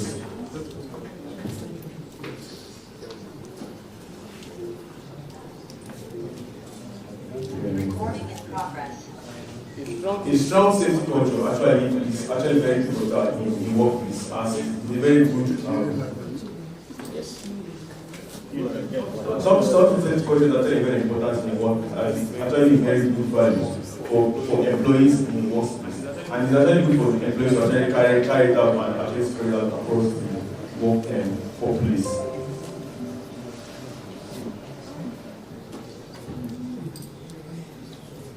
I'm sorry, you're debating.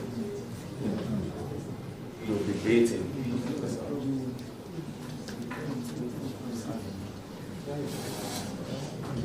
Yes. Sorry about So yeah, like I said, a work culture of having a strong safety culture in the workplace. There's actually good values for the employees in the workplace. But when they report training, these values cannot be actually carried out or spread across the employees in the workplace. And this will actually affect how they actually handle hazard or any bad incident comes up in the employment. So actually look at, for example, my first captain mentioned the British Petroleum incident in 2010, where about 11 workers actually died from this particular incident, the deep sea marine explosion, which are actually the largest explosion in history. Now, if this employee were actually well trained, you may be able to actually handle that incident. Though the casualties, you cannot actually avoid that. But obviously, the way to handle it will actually avoid that much damage. On the second note, safety regulations are actually supposed to actually guide and protect workers in the vascular organization. These safety regulations, if they are not actually followed, like these workers are actually provided for, you actually need to actually expose the company to risk, as well as expose them to expose the company to as well as possible cost and damages to the public. You can see that in the Plateau State building collapse that happened recently in our country, Nigeria, where the buildings were actually collapsed and to poor building materials. Time up.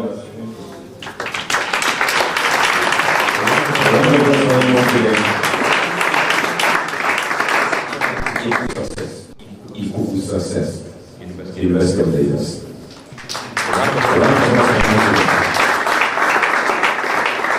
Coming right up for the University is Suleiman Olaitan, the second speaker who will have 3 minutes as well.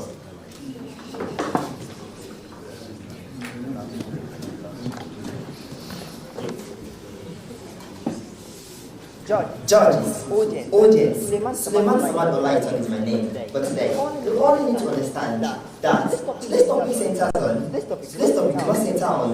on safety management errors being the cause of workplace accidents. But if you want to ask the traditional answer, if it is entirely because of workplace accidents, look at this example. Mr. Hayo, a warehouse worker who had been consistently working for over 5 years, maintaining his spotless record. So one fateful day, something happened in the warehouse, which plunged everyone into darkness. So the co-worker was not taught on handling an emergency issue, exited this door. This made the forklift punch Mr. Ayo away. But if you look at the story now, you should understand that he followed Mr. Ayo followed the robust safety protocols in place, and that human errors and unforeseen circumstances can also be a factor that causes workplace accidents. Hence, safety management errors cannot be the only factor that should be considered, because safety, and that's why I've come with the last one agenda. I'm taking the S. For the S, software glitches and external factors. Many modern and recent workplaces now focus and rely on software and automation, which can fail or malfunction. Even with the robust safety management put in place, natural disasters and weather conditions can also contribute to workplace accidents. And the storm can lead to a construction site collapse. Even with safety protocols put in place, these factors are not even human errors, but they are all and unavoidable. Ladies and gentlemen, according to research conducted by Qhse, system failures watch report in 2016, it clearly reports that over 4.4 billion people and 1.1 billion assets are lost to software failures in just a year. See, we cannot even move the wind, but we can only try to make it sail. The second point, unforeseen circumstances of mental health and well-being. This plays a significant role in workplace accidents, and so should not be overlooked, because a spade will continue to be a spade, because if we try to call it an ass, that does not mean it will not perform the function of a spade. This impacts our ability to inspect a safe work environment, identify their hazards, and implement policies and adhere to certain instructions. Is it the worker that don't have a good mental health and well-being that you want them to work on? Is it a worker that don't have a good mental health and well-being that you want them to be mentally healthy and well-being? This cannot make it make sense, because you cannot sit on the same thing and you cannot try to make it make sense. According to Jane Modo, a health and safety expert, she argues that mental issues now represent close to 9% work-related illness, and globally now are in an estimated 12 billion working days. They are lost to mental illness. This was reported in an iOS Age magazine, November 30, 2023. And the opening as my Jessica said, let's see who can hear yes, and who can see.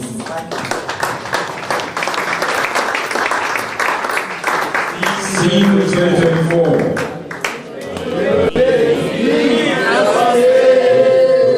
For a moment there, you were all carried away. You swayed. Round of applause for Ceil. The Englishman there. Without wasting time, we'll now call on the third speakers for Lagos State University and University of Lagos. Lagos State University to come first. Or University of Lagos to come first, and because they have just two representatives, Amike Precious will be returning as the third speaker. Please note that you have 2 minutes. Your time starts.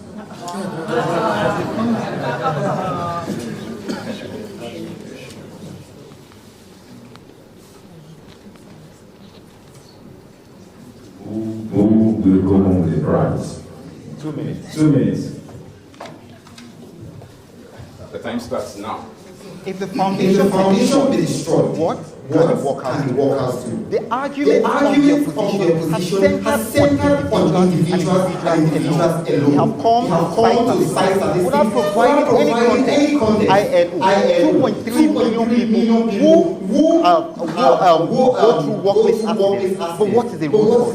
Every root cause analysis that goes to ventilation, lighting, poor working conditions, all of these activities point to the fact that there is a policy and there's a depth in document in designing a safety management system of the workplace. You cannot come here and talk about over exaction, system glitches. But what design the safety management system? Well, need I remind you that the safety management system comprises of 4 major: safety policy, safety assurance, safety risk management, and safety promotion. We talked about undeclared and natural disasters. But need I also remind you that when you talk about safety management, contingency plan is one of the key areas of the safety management system. The fact of undeclared consequences does not hold that because you create a safety management system without taking into the fact of potential hazard, potential human error. Then what is a safety management system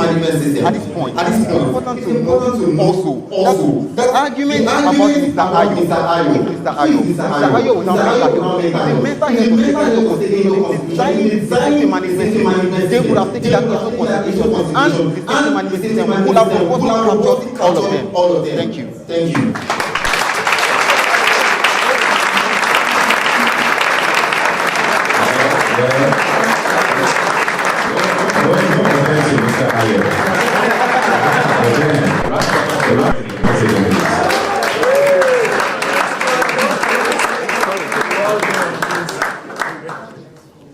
To come and respond to those vehement claims and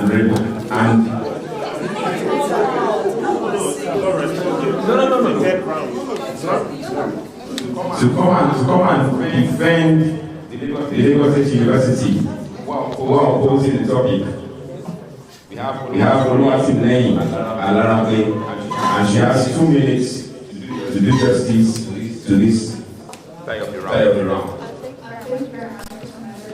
Your time starts now. As the first and second speaker already mentioned some of the headaches of workplace accidents, I, the doctor, Oluwatimileyin Alarape, is here to administer the prescription to banish these headaches. First, our first prescription strongly recommends that organizations align their public law control to SDG 3, which represents good health and well-being, and SDG 8, which represents decent work and economic growth. And secondly, prescribe that organizations align the importance of occupational safety and compliance in employment employees contract of employment, and the imposition of penalties to any offender who breaches their contract, their term of employment. Thirdly, we recommend that organizations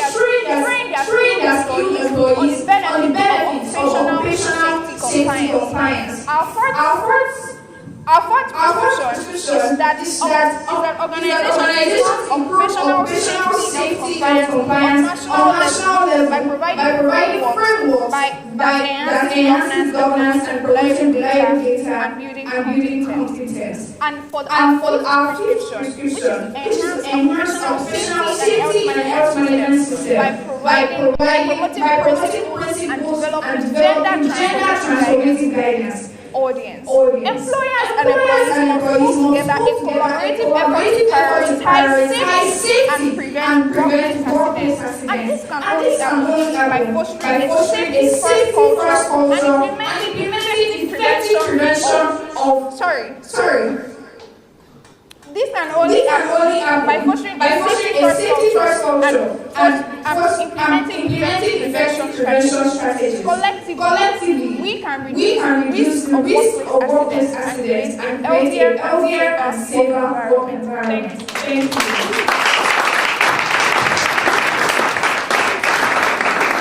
Fantastic. A good doctor. And they lost their right away. We will now have a rebuttal round. This is how this is going to go.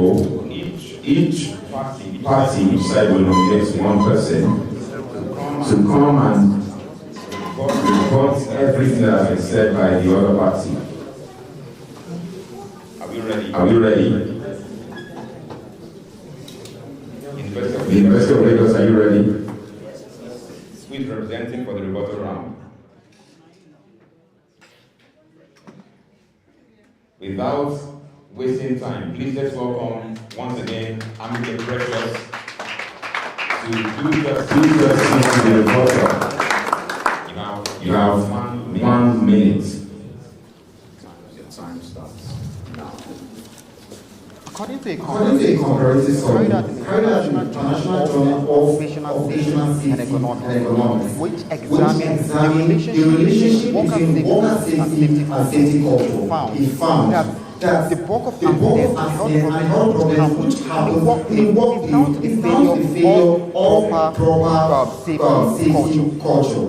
This is the summary thesis of our whole arguments. The thesis of the whole argument is on the side of the opposition, so the fact that there exists some systemic mistake, there could be software, there could be individual satisfaction. However, all of these issues that have been highlighted by the opposition all under the umbrella of the safety management system. The failure of companies, the failure of organizations to bring about these things tends to a failure of safety management. Thank you.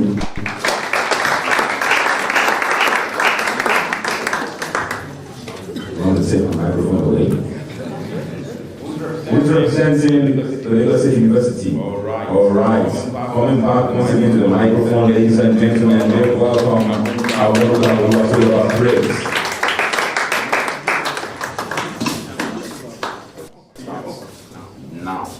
Opponents may rely on individual responsibility, but that argument does not recycle. There is a professional perspective. Individual responsibility will only add up. Only if safety management errors is not seen as the only factor to workplace accidents. Also, safety culture is not a fact, but just your opinion. An opinion like roses, everybody has one. Also, the opponent argument is don't want the money like one of them. So struggling for a struggle for it. And please prepare our speech because their speech is like people don't even strengthen it. So I'll pass you on down there because ours is powered by renewable energy. I rest my case at when evidence is, you don't need to explain why.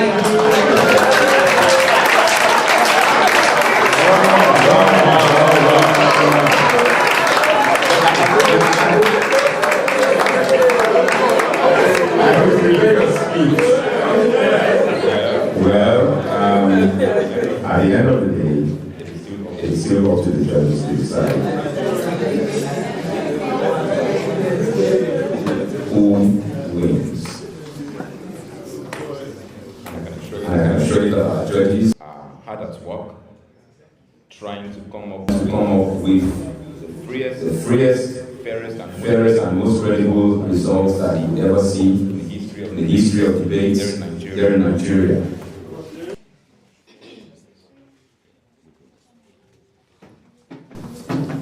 I'd like to say at this point that we have not forgotten our virtual participants. We are seeing the comments, we are seeing the energy that gives us in the comment section. Thank you very much. I said earlier that there is something for everybody, and so in a short while, please, if you are joining virtually, if you have muted yourself and switched off your video to go and do some other things, I will urge you to come back to the meeting, because in a short while there might be something for you. But before we do that, while our judges are computing the results so that we can progress with the business of the day, permit me at this point to invite to the microphone for a goodwill message the Chief Executive Officer of HSE Nations, the man whom we all know as Mr. Femi Da Silva. A round of applause for him, please, as he comes forward. That's the CEO of HSE Nations. That is just one of the many caps he wears. Please appreciate him for coming all the way.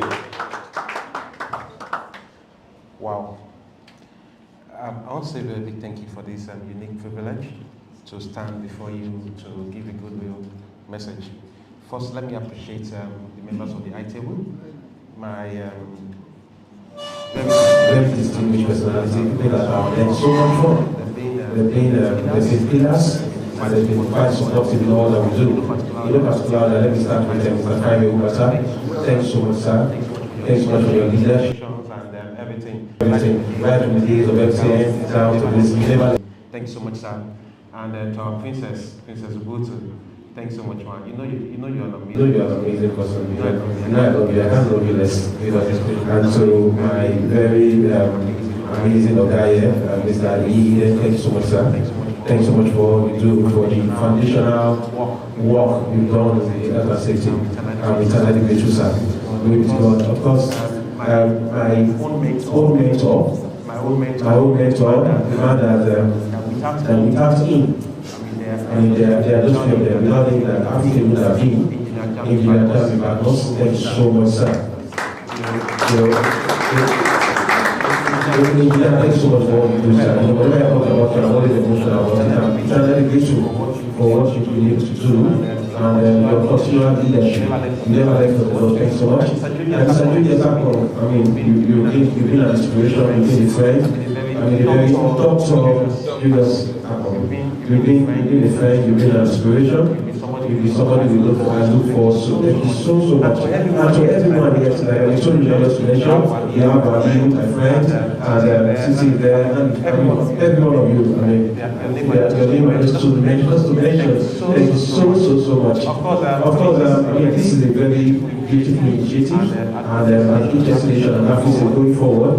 And we're going to be looking for what to do. But I want to say my commitment. Mr. Julius, the commitment, each nation was also the first. What do you call it? The first prize. So whatever the amount is, just send it to us. So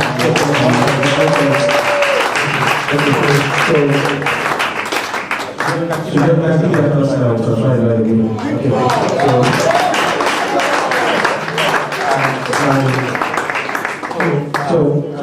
So, I mean, this is a very interesting and amazing project, and I'm so glad you're part of it.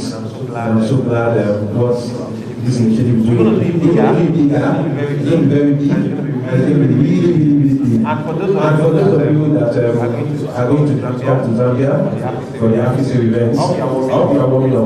I'll be warming up. Because you guys health and safety thing in the world. And I think thank you so much.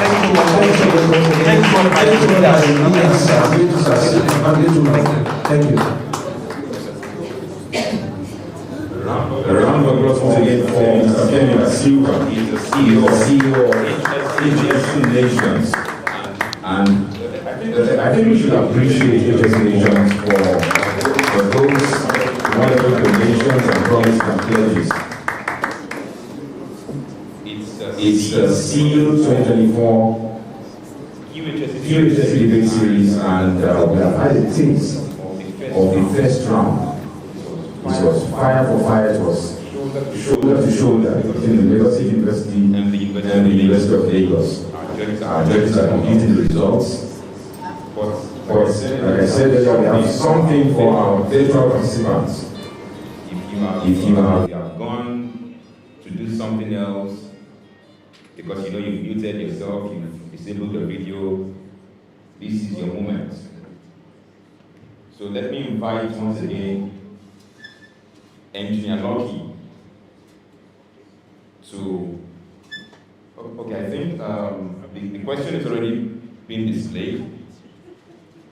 So the question is this: one of the following, this is strictly for virtual participants. We can't be too greedy now about it. One of the following is not the reason why companies. Okay, please let me confirm that our virtual participants can hear me clearly. Great. One of the following is not a reason why companies should implement occupational safety and health. One of the following is not a reason why companies should implement occupational safety and health. A, legal reason. B, technical reason. C, moral reason. And D, business or economic reason. I heard somebody say this is cheap. This is very cheap. Yes, it is very cheap, but winners will be on the basis of fastest responses. We are watching in the comment section. We have our winner already. Fantastic. But hang on a while. In a short while, we will announce the winner. Congratulations in advance to the winner there.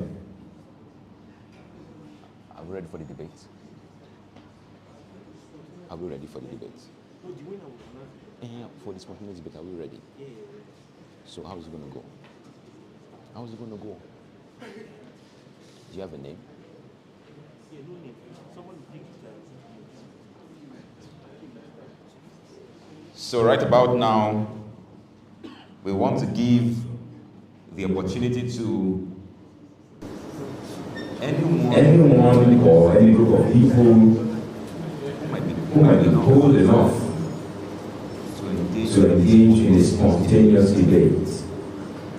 You know the contestants were given topics to prepare beforehand, but there's something for everybody, like I've said. So Engineer Lucky will be going around.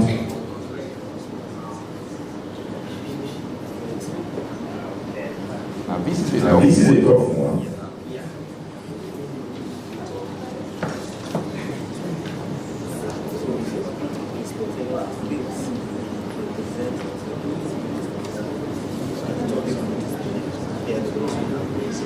Like I said, this is a tough one. Because if you pick, you will pick from Engineer Lucky's random selection. You will pick.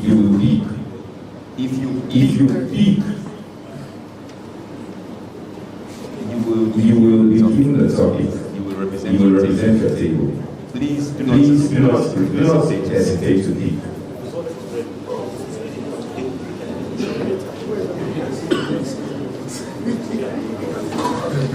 Okay.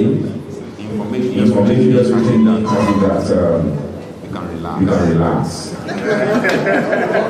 Relax. So the results for round one are ready. Are we ready to hear them? Yes. Ceil 2024. Innovate, lead, and sustain. All right. I'm sure everybody is warming up. Thank you. You want to know the outcome. Okay, so before we go ahead to announce the outcome, please, can you give all of the contestants a round of applause?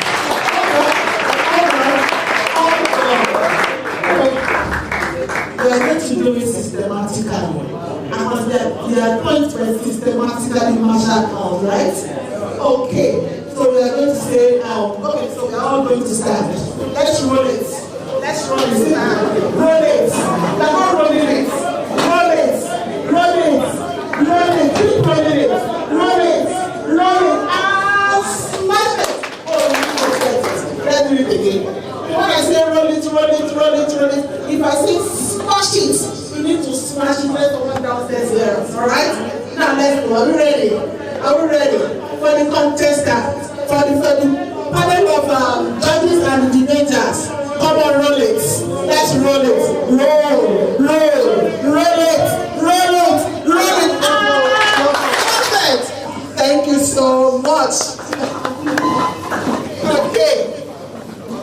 So at the end of the first round, our results are out, and it was a very tough call.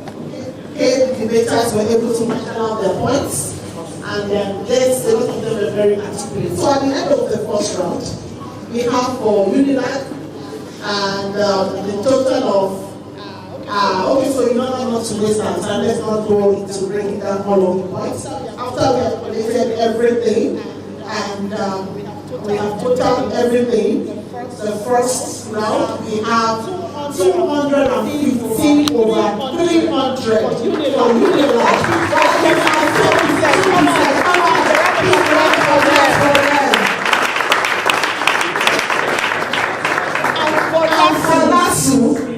We have 225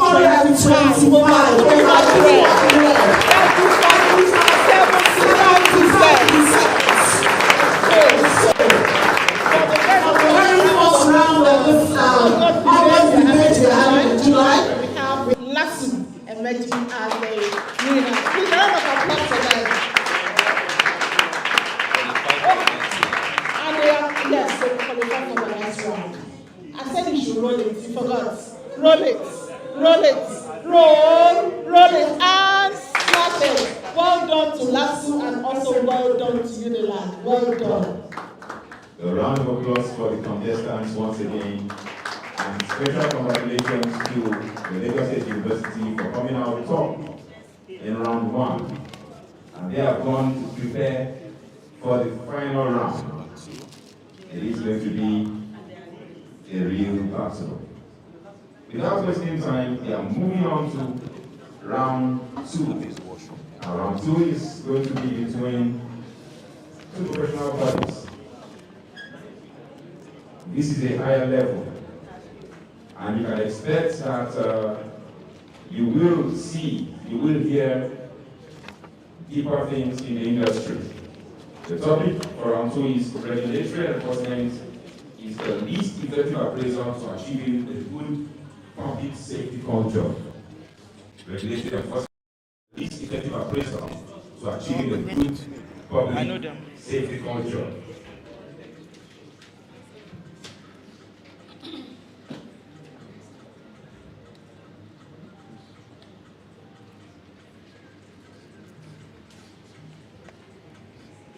Going first, right? And I'd like to invite the microphone the first speaker now. These 2 minutes have 2 speakers each. Saves us the headache of trying to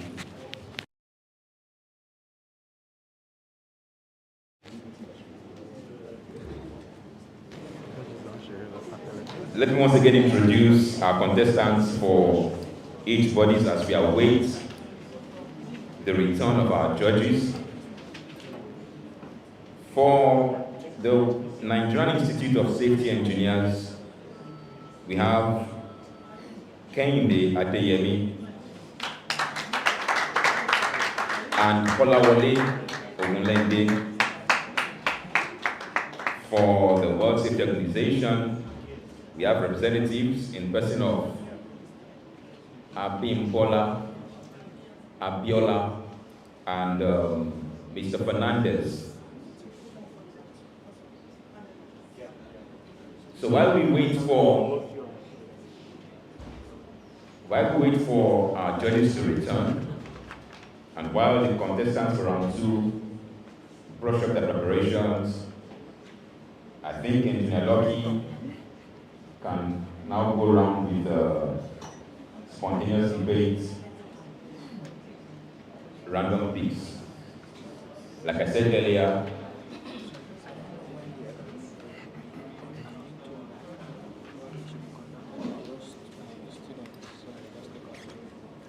Start from people that have more young people, like that one there. Some of them are last year's contestants. do not be afraid to pick. Do not refrain from picking. Pick generously.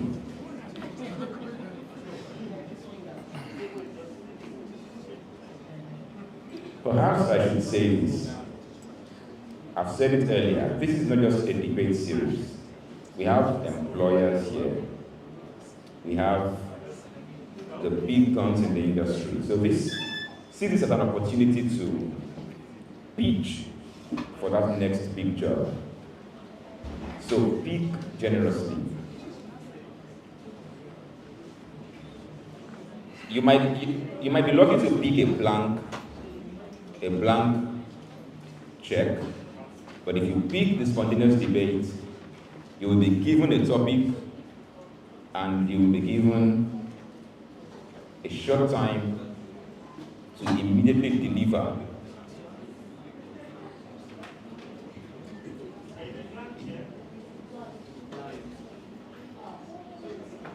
Any spontaneous debate yet?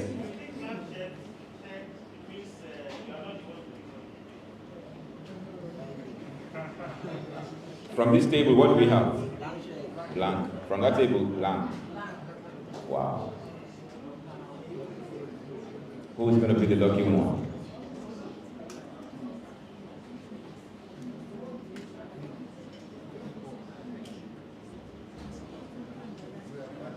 Engineer Lucky, I hope you are not leaving out that table.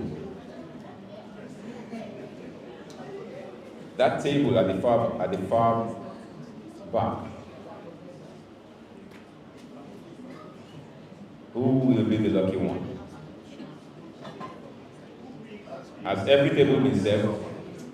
Please be truthful. If you pick spontaneous debate, don't say you picked blank check. But they said they picked blank check. Over these two tables. So we have somebody for spontaneous debate. Any other person? Any other person? He's the only one. Great. Please come forward. A round of applause for him, please.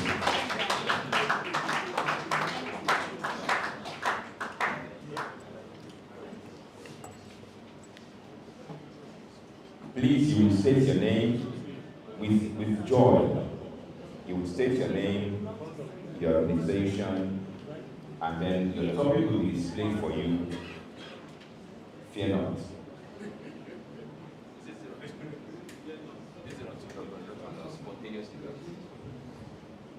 And you have 5 minutes.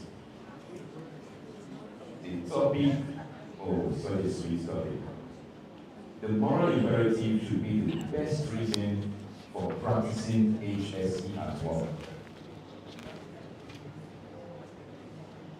I think at this time I'll hand over the microphone to you. So am I doing for or against? He's asking if he's doing for or against. Just justify it. You can. Choose one. So that somebody else can come and counter him. The choice is yours. The time starts now. All right, good afternoon, everyone. My name is Samuel Uzo. I work at Moinani Group as the HSE manager. Standing on the existing protocol, my honorable judges and dignitaries around. So I'm going to be speaking on the moral imperative should be the best reason for practicing HSE at work. So we all know that we have various reasons why HSE should be a core value at the workplace.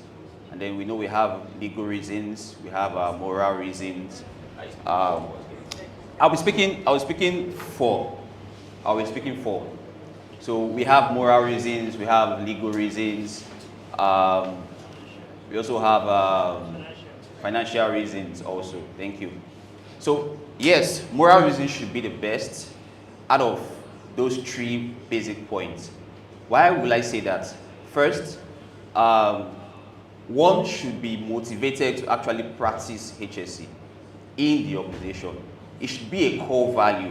Why? Because humans are the ones running the company.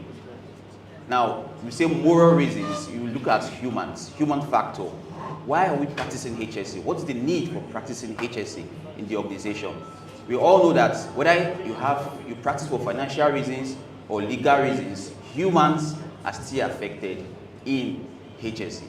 In the workplace, if you have an accident, humans still suffer out of all. That means equipment can be replaced, other things can be replaced, but a human life cannot be replaced if that person is off. So I would say that is one of the basic reasons why HSE should be a core value in the organization, because humans cannot be replaced.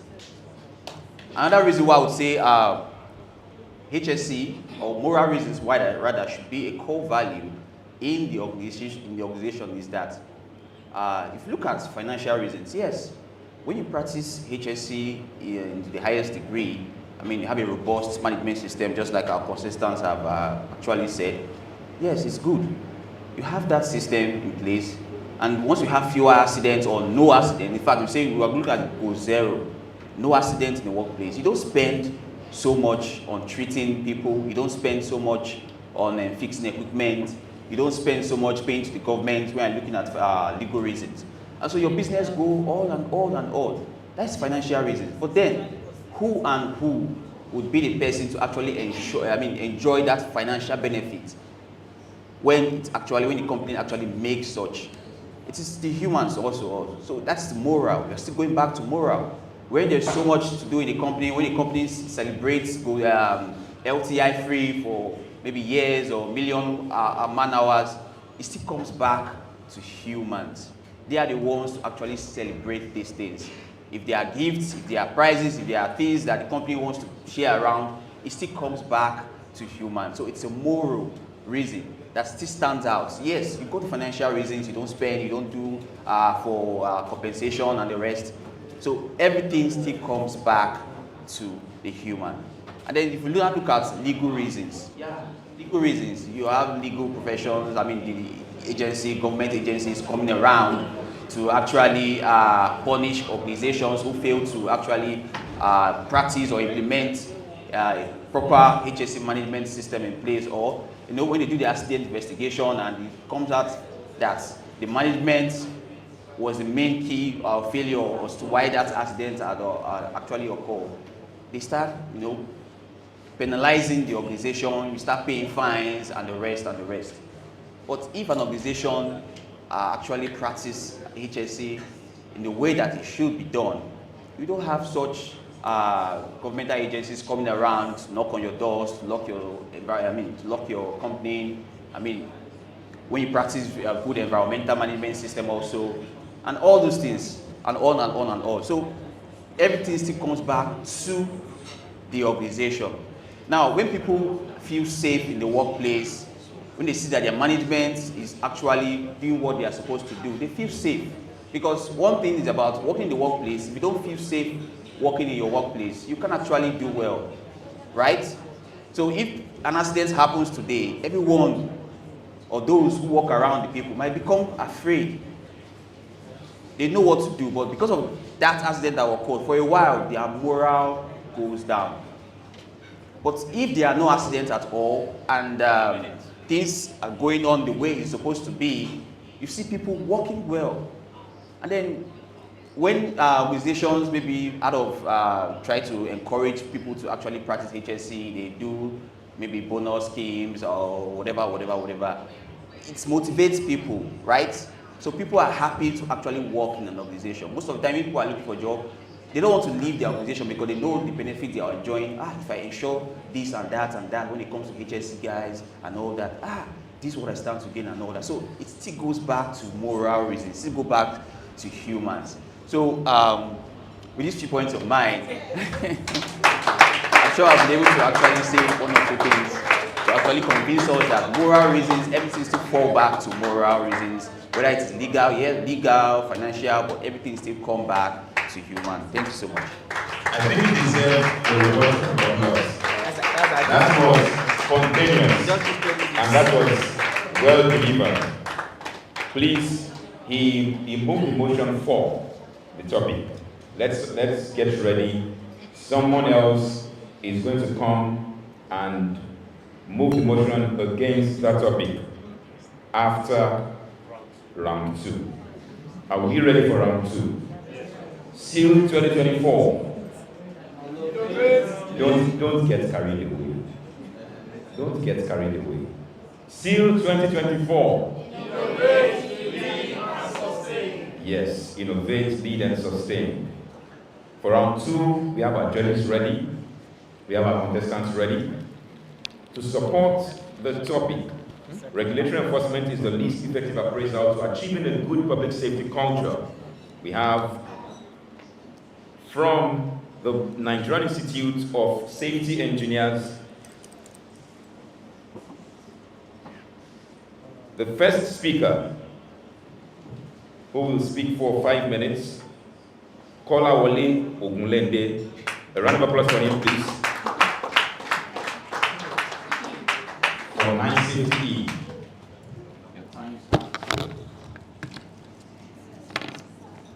Regulation alone, without the inputs and support of the public, is like driving a nail with a sponge. My name is Kolawole Ogunlende. I'm here to represent the Nigerian Institution of Safety Engineers. Good afternoon, panel of judges, our timekeepers, viewers here present, and those online. I put it to you that regulatory enforcement is the least effective appraisal at achieving a good public safety culture. Why is this so? The regulatory bodies have been seen as an institute to witch hunt. I say this because we see situations where you have a grievance with a public officer, and the next thing you know is that the regulatory enforcement agencies are coming to you. They are witch hunting you. Why is this so? They're targeting companies that they know that they have the chance of getting more money from. They're targeting companies that have issues with their parastatals over time, and this is not so. This is not the reason why they were set up in the first place. The regulatory enforcement agencies have become money-making agencies for the government because they've lost focus of what they were really set up to provide, which is public safety. For example, as we're here seated, you will be shocked that the Lagos State Safety Commission can actually open that door and come in here and say that we are not complying with the COVID-19 laws and COVID-19 policies. Why is this so? This is obsolete. Obsolete and very archaic. COVID-19 policies that have been, since the 2020s, this is 2024. These are the policies that regulatory enforcement agencies are still following, that they're still trailing.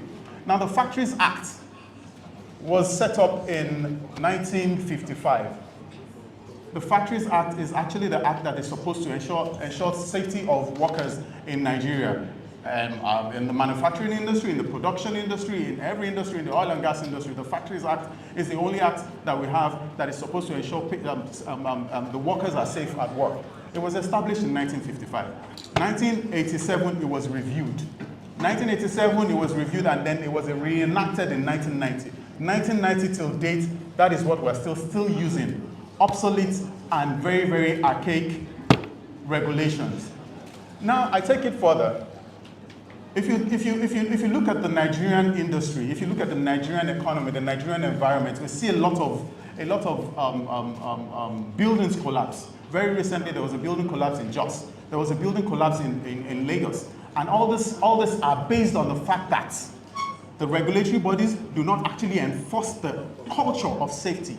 The culture of safety is not embedded in the public because A lot of companies just do it because they want to have it on paper. A lot of companies would put the pay, would Lagos State Safety Commission, we have bodies that administer safety for the construction industry, Lagos State Safety Commission, the Lagos State LAPCA, LSPPA, all these are supposed to enforce safety, but they come to your facility just to say, do you have this, do you have this, do you have this? I bet you a lot of people, a lot of workers in that facility do not even know how to use the equipment that they have in that facility. All they have to do is just ensure that they have it in place so that they don't get penalized. They don't want to face the wrath of the government because the government is witch hunting them. Look at the Deepwater Horizon. BP fire disaster. It's the largest fire disaster in the oil and gas industry. And why did this happen? Because British Petroleum was trying to cut costs on safety. That was why that happened in 2020. Look at the last year we had a train accident in Nigeria at GRA Ikeja. Why did this happen? Because there was no regulatory enforcement. We didn't have the train stoppers that we had back in the 70s, back in the 80s, back in the 90s. We had it when you're getting to a road track. There's a train track stopper that's supposed to stop all vehicles to get onto this. But because the body, Nigerian Railway Corporation, that is supposed to enforce all this is busy trying to make money for the government, is busy trying to enrich their own pockets, as opposed to ensure that the public is safe, ensure that the public is well protected. Federal Road Safety Commission is there, but then they look at you. Do you have your seatbelt on? Do you have your fire extinguisher? Do you have your this? How many of those people actually have the public enlightenment to know how to use all these things, or the reason why they make use of this? With these few points of mine, ladies and gentlemen, I'm not here as a doctor, I'm here as a herbalist. And I say to you that regulatory enforcement, thank you very much.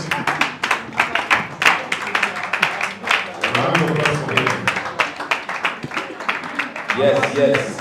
Coming right up next from the World Safety Organization is Qhse Fernandez to come and oppose the topic. A round of applause for him, please. You have 5 minutes and the time starts now. Good day, ladies and gentlemen. Is this the protocol?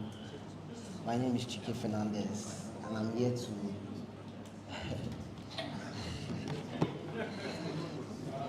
sincerely, it's been long I did this. All right. I'm here to oppose the motion which says regulatory enforcement is the least effective appraiser to achieving a good public safety. First of all, true public safety requires collaboration between law enforcement and the community. So we can all agree that without law enforcement, we humans, we tend to misbehave. That's the truth. So first of all, these public regulations, these regulatory bodies, they've all gathered and they're like, okay, we need to strengthen the regulations across all organizations. First of all, there's a consistency in the industries. What do I mean by consistency? The consistency in all the industries happens in the sense that all the regulations across the industries, they are met. First of all, they come in place for accountability. Organizations need to be accountable for their actions. You know, what is the regulations? Are they put in place? Are they met? Is there deterrence? Are they preventive measures? Do you get? Are they preventive measures? The enforcement. Whoa. Are they preventive measures? Are they put in place? Is there continuous improvement? When I say continuous improvement, there should be time whereby there is an auditing team should come around your organization and check all the regulations they put in place. Have they been met? Is there a person in field on site to make sure that these regulations are being done? Then my next point, public trust and confidence. There should be a transparency and oversight.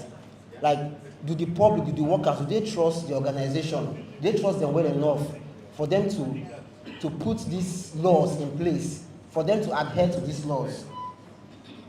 For instance, we have regulatory bodies in the aviation industry. We have the Federal Aviation Administration, whereby before the plane will take off, they will check What is wrong with the plane? Is there a maintenance team on ground? Even in the food industry, pharmaceutical industry, we have the Food and Drug Agency. They check, is this food, is the quality enough to be sent to the market?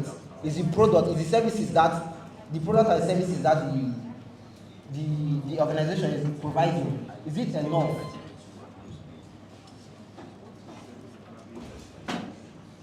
Then first of all, lastly, I want to talk about mandatory training program. There should be a mandatory training program for all staffs, including employees and the employers. With these few points of mine, I hope I've been able to convince you that the regulatory enforcement is very necessary for our organization in the public safety. Thank you. A round of applause for him. Without wasting time, we're moving straight ahead to the second speaker from NI Safety, that's Nigerian Institute of Safety Engineers, Kehinde Adeyemi. Thank you. All right, 3 minutes. All right, so first and foremost, everyone, I put this to you. When you hear regulatory bodies, the first thing that comes to your mind is compliance, isn't it, everybody? And now, when you hear culture and public culture, what comes to your mind is value. And who practices value is the people. Is there a correlation between these two, everybody? My answer is no. All right, so my name is Kehinde Adeyemi. I want to tell you that regulatory enforcement actually is the least effective measures to actually achieve a public safety culture. First and foremost, while my co-debaters was talking the other time, I need to first check what is the competency of these regulatory bodies or regulatory enforcers. I have seen cases whereby regulatory people are coming to even check your company about safety issues and they don't even know about the safety issue. They are doing everybody. All right, another one is actually the fact that the focus of their inspections, everybody. How do they inspect? By the time they come to you, the next thing is sanction, the next thing is punishment, the next thing is fine. Please, is there going to be any safety culture in this instance? No, because everybody is shivering. Safety culture has to be something you are willingly doing, something that is your day-to-day activity, something that you value, something that you love, isn't it? But our regulatory body, what are they doing? They are enforcing you to do it. You must pay money. When you see them like this, you are almost pissing off, isn't it, everybody? So I want to tell you, these same people, they have manpower constraints, isn't it? Imagine Lagos State Safety Commission. How many people do they have? Maybe if you go there now, they have about 20 people. Can 20 people cover the whole of Lagos State? So when they are not around, what will happen? Is there a safety culture in place? No. So my people, I just want to say, when we talk about safety culture, it actually has to do with a lot of things. I'm going to finish with this particular point. We're talking about cultural change. Cultural change. When we talk about cultural change, it's actually a strong safety culture that involves fostering attitude, behavior, the norms of people that prioritize safety at all levels of organization and society. I want to tell you that this requires effort that is beyond regulatory enforcement. That is beyond regulatory enforcement. Because when we talk about safety culture, you are talking about engagement with the people and the organization, the leadership, they need to talk together, isn't it? However, for regulatory enforcement, they will only come and say, hey, have you done this thing? Have you put this in place? In such case, you cannot have a safety culture in place. I finish with this, everybody. The limited scope is actually another thing. I mean, in this new age, thank you very much, everyone. Everybody, it deserves a warm round of applause, doesn't it? To come and do justice to that, for the World Safety Organization, we have Onyidamola Abiola, who will also speak for 3 minutes. A A round of applause for her, please. Encourage her to come forward.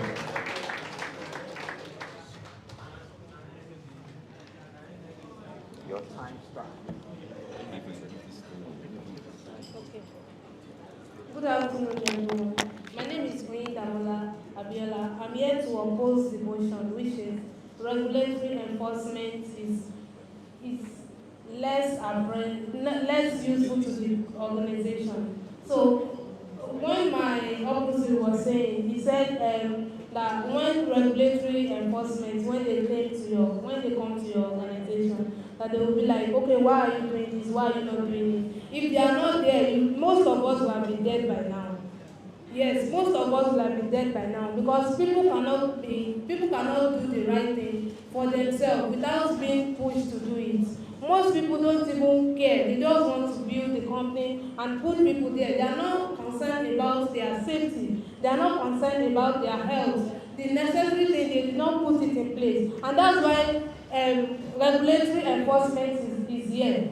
Regulatory enforcement is basically for laws to be put in place and for people to use that law, not just to have the law, not just to know about the law, but also to put it to action and to produce positive results. Another thing is there's consistency. Yes, if there is a pharmaceutical company here in Lagos, the same safety regulations is what we have for people in Ibadan also, for pharmaceutical company in Ibadan also. So it's the same, there's consistency, there is unity. You don't have to, okay, because I'm not working in this pharmaceutical company again. The next one you go, you have another thing to talk about. No, there is a consistency, there is unity among them. And another point I want to talk about is, I've said preventing negligence, yes. Reporting accidents. Most people, if there is no regulatory forces that is going to check to know what is happening in some companies, many people will bury dead. They will just, if there is any accident, they will carry the corpse and go. There is no, they will just leave it because there is nobody to know. There is no regulatory to go and check and see that, oh, what is happening in this company? What is happening in this? Why is these things happening in this company? So also, sorry. Okay, my last point now is, okay, for data and research. It's encouraging the safety first mindset of safety first in everything. There is this, most people now, when they go, they just do anything that they like. But because of this regulatory system, there is a mindset that safety first. You have to take care of your employee. You don't just employ people without, you have to make sure that everything is in place. You have to make sure of the environment is intact. Even for DNA, for NAFDAC, if this regulatory system are not put in place, many people would have been dead by now. So thank you so much for this opportunity.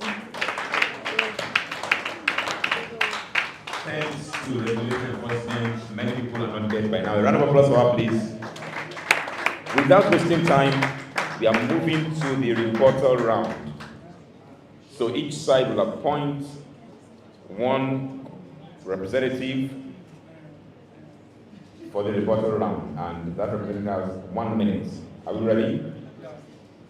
So for NI Safety, we have Mr. Ogunlende. Please come forward. You have 1 minute for the rebuttal round. World Safety Organization, please get ready. World Safety Organization, please get ready for the rebuttal round. Thank you very much, Mr. Moderator. Sorry.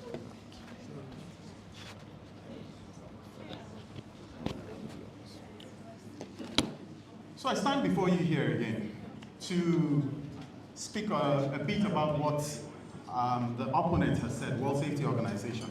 Now they come here to tell you that regulatory bodies have all gathered. Please, where have regulatory bodies all gathered? In their backyard?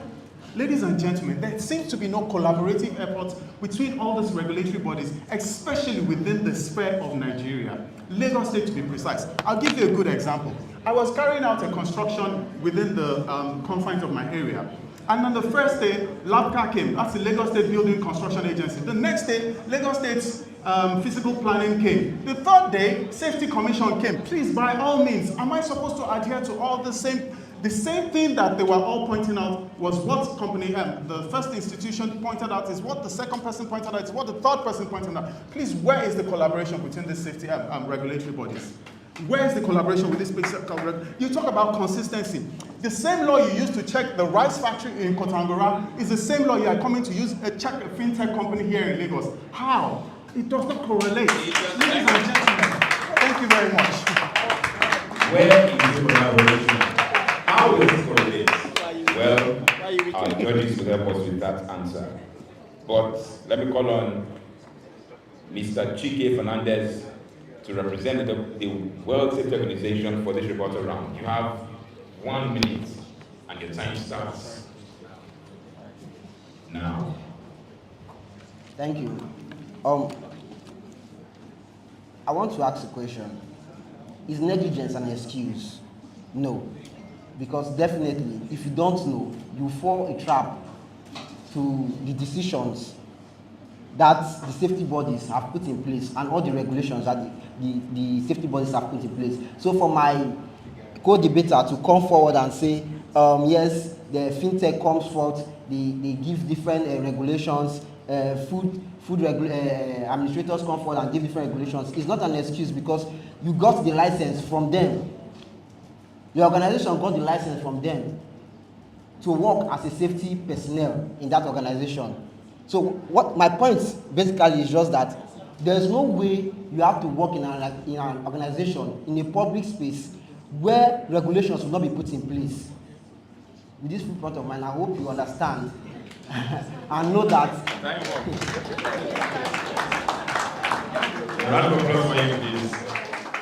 It has been an amazing time, and we have come to the end of round 2.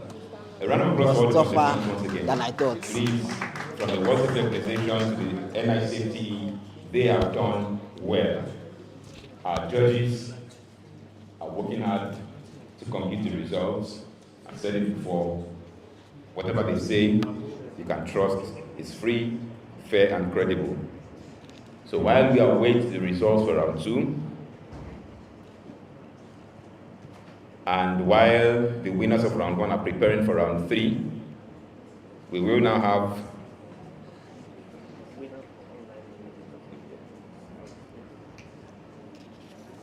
we are going to have Engineer Lucky move around again with his lucky bag. This time it is not for spontaneous debate. So you might be lucky to just win something. But at this time, we'd also like to announce the winner for the quiz we organized for the virtual participants. And the winner is, if you're online, if you miss the announcement, you might be disqualified. So please get back to the meeting. The winner for the online quiz is Hakim Mukhtar. Hakim, I hope the person is not here.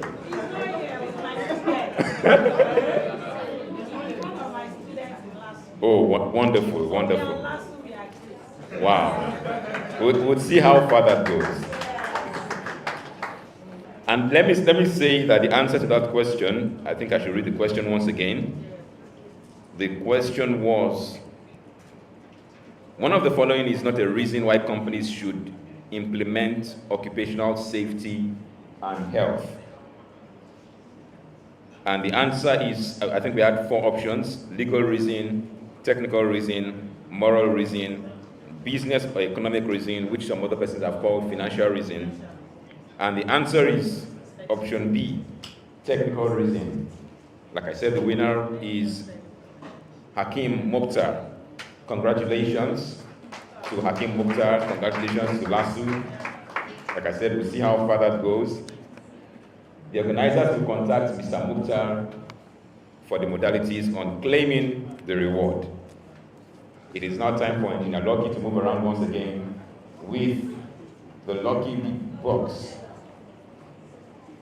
Like I said, this is not a spontaneous debate, so pick much more generously.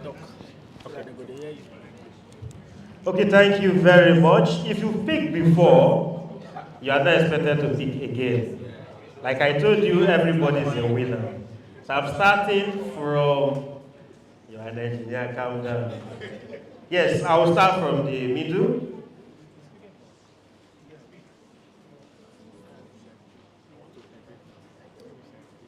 Please remember, we have a trip to Dubai. Wow, this is one of our sponsors. Congratulations, you just win 2 bottles Ceil water. Yes, I will be giving the gift as we are going to make it faster. Yes, I have a wonderful gift. Water is good for your health. So 2 bottles for you. Yes, I come back here. Who is speaking? Who is representing?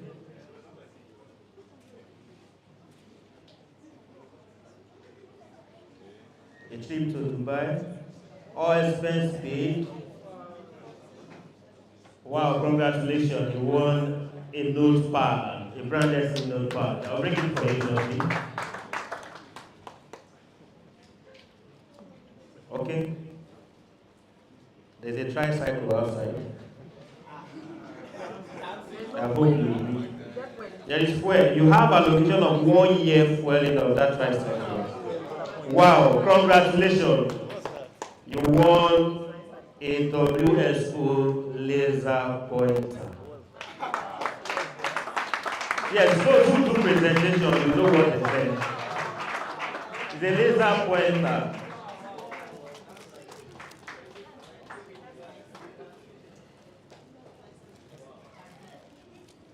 Okay, you want the Ceil branded laser pointer. When you open it, you can wave it, right? Okay, the data. Yes, I'll give room for 2 persons to pick here, a lady and a guy.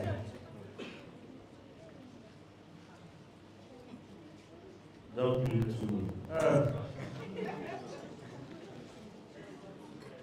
Open it. Is that the trip or the tricycle?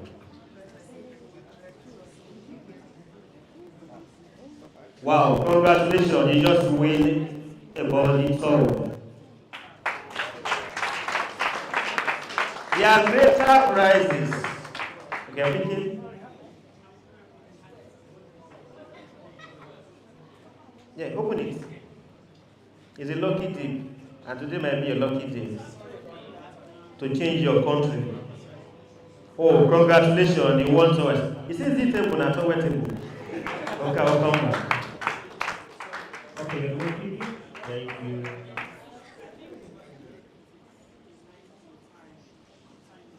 Win something good though. Oh, congratulations, you win a notepad. Yes, you speak before.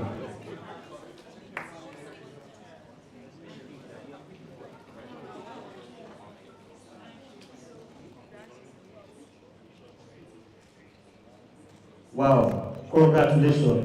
You won for yourself 2 tickets to 2025 Qhse self-debate. Okay, you won somewhere. The other young man. Yeah, that is your gift. Okay, which table? Yes, the refreshment table. Okay, the first time I did come here, so you picked 2. Yeah, technically.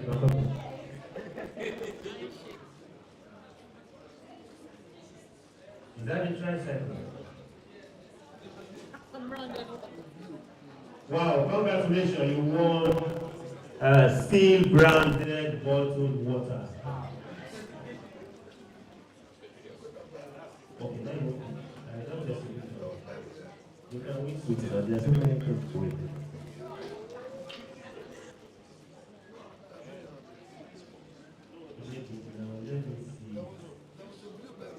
Wow. Congratulations. The MD, Ceil. You just win a handshake with the MD, Ceil. Very important. A handshake. Come and collect a handshake. There is also a handshake with the president. Suluku is coming on his way. Yeah, president, what to say. Thank you. Yes, up this side, this side. Have handshake. Suluku will still be here. I will know who will pick that up to know.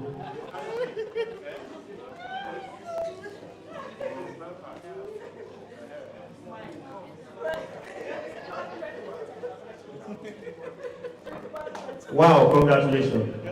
You won 2 bottles of seaway water. Water is good for life. And this table was canceled. Why is it this much? Yeah.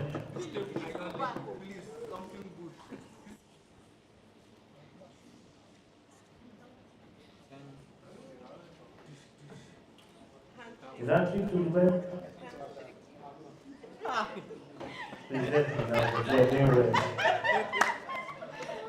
Wow, you just won yourself a handshake with the MC. The MC, bring your glory hand here. Yes, a handshake with the MC. Thank you. Who's that? Handshake with MD, handshake with MC. You are doing well. MC, come and bless her with your hand.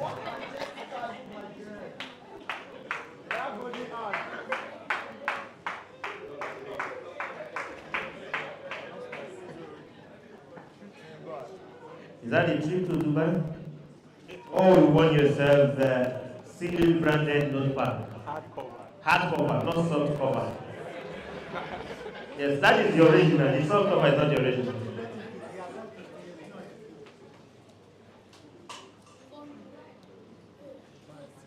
Dubai. It's just one ticket. So if you go to Dubai, no return ticket. Yes, I say a ticket to Dubai. There is no return ticket. Oh, congratulations. You just won 2 tickets to 2025 Ceil debate. So when you are coming next year, you must not come alone. You must bring somebody. Okay, I'm still coming back to this table. Yes, we started from here.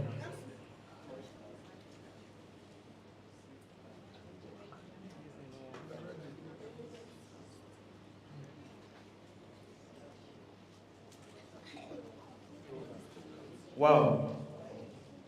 Congratulations, you just won for yourself WSO key holder. Yes, the result is ready. MC.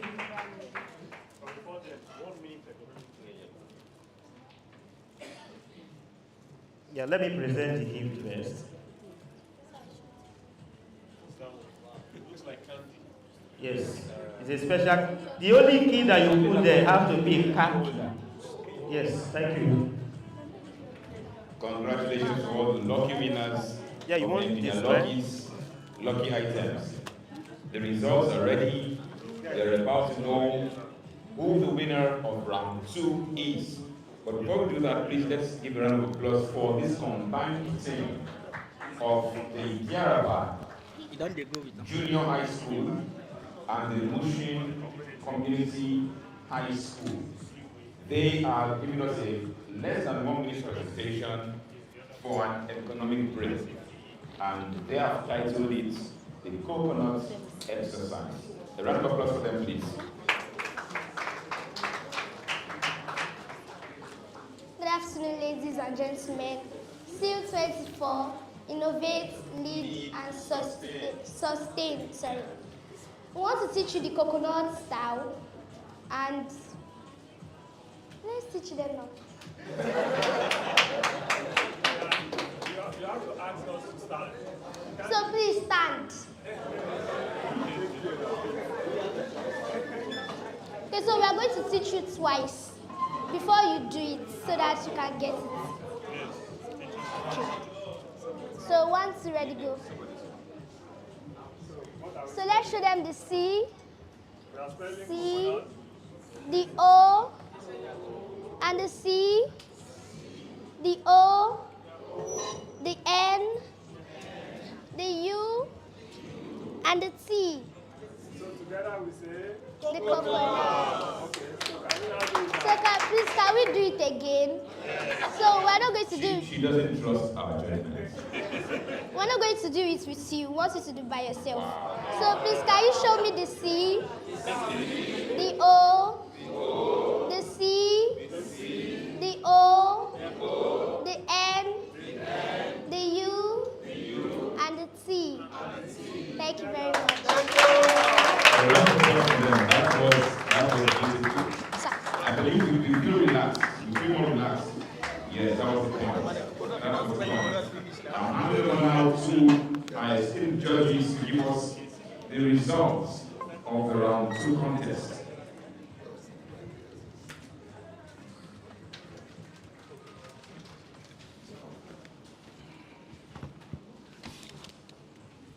Okay, ladies and gentlemen, it's time for the INEC result. But ours, we didn't cancel anything. All right, for the second round, we have a contest between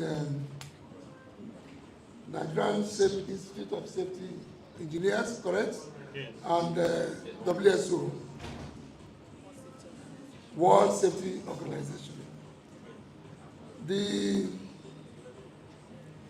3 judges presented their scores. Judge number 1, 81% for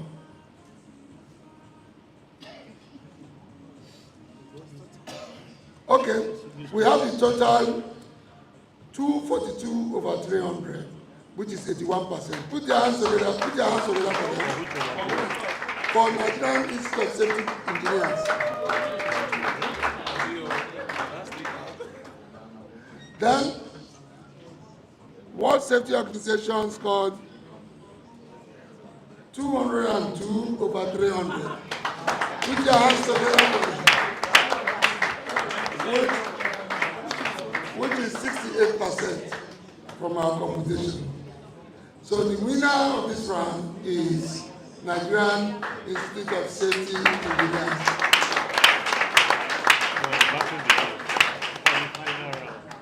So we will now prepare for the final round. Thank you so very much. Congratulations to the winners of round 2, Nigerian Institute of Safety Engineers. So now we know who will be contesting for round 3. This is the ultimate contest. I said, see how far it goes. Last one we're going shoulder to shoulder, head to head, with the Nigerian Institute of Safety Engineers. Well, remember the case of David and Goliath.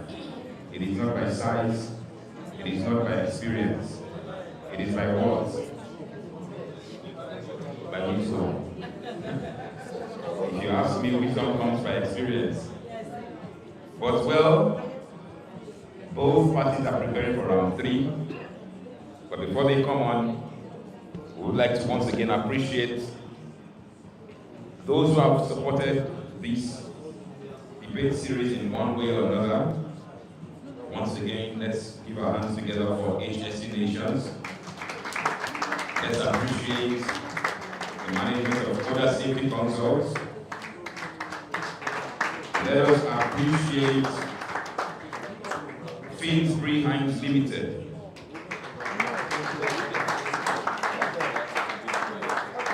We have QHSCS Leadership Academy. A round of applause for them. The management of Fine Lexus Limited, DM Sheffield, the Safety Advocates, AGS, and Multiple Development Services, MDS. And finally, I would like us to appreciate ourselves. You have come all the way, you've spent time, you've sat through it, whether you are an esteemed member of the audience or you're a contestant, Give a round of applause for yourselves. You are the real MVPs. Before we head to round 3, our time is fast spent.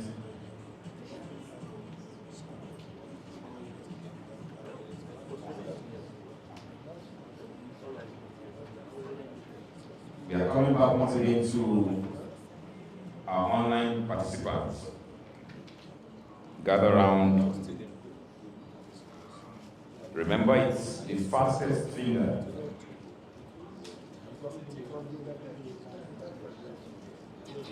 This is the question. Which of the following comments best represents risk transfer? Which of the following comments best represents risk transfer? Option A, buying an insurance policy. B, investing in property. C, obtaining fire safety certificate from Lagos State Fire Service. And D, buying PPEs for staff. I believe we have a winner already. It's a matter of fastest fingers. We will come back to announce the winner of that online quiz.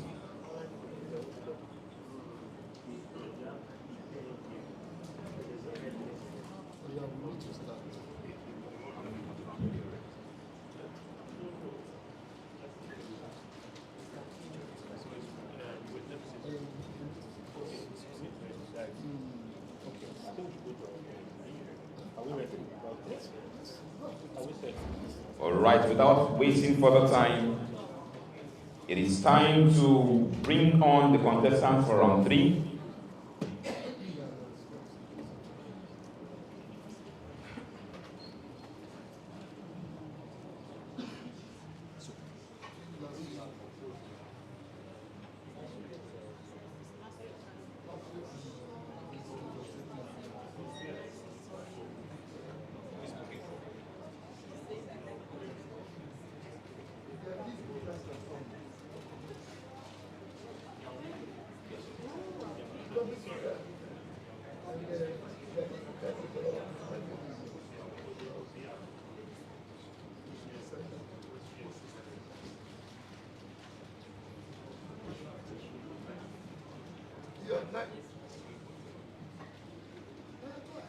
So to support the topic for round 3, which is the United Nations current climate change advocacy is a hoax.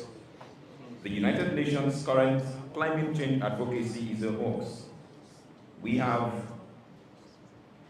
Mr. Omunende from the Nigerian Institute of Safety Engineers to be the first speaker. Please round of applause for him as he comes forward. He has 5 minutes.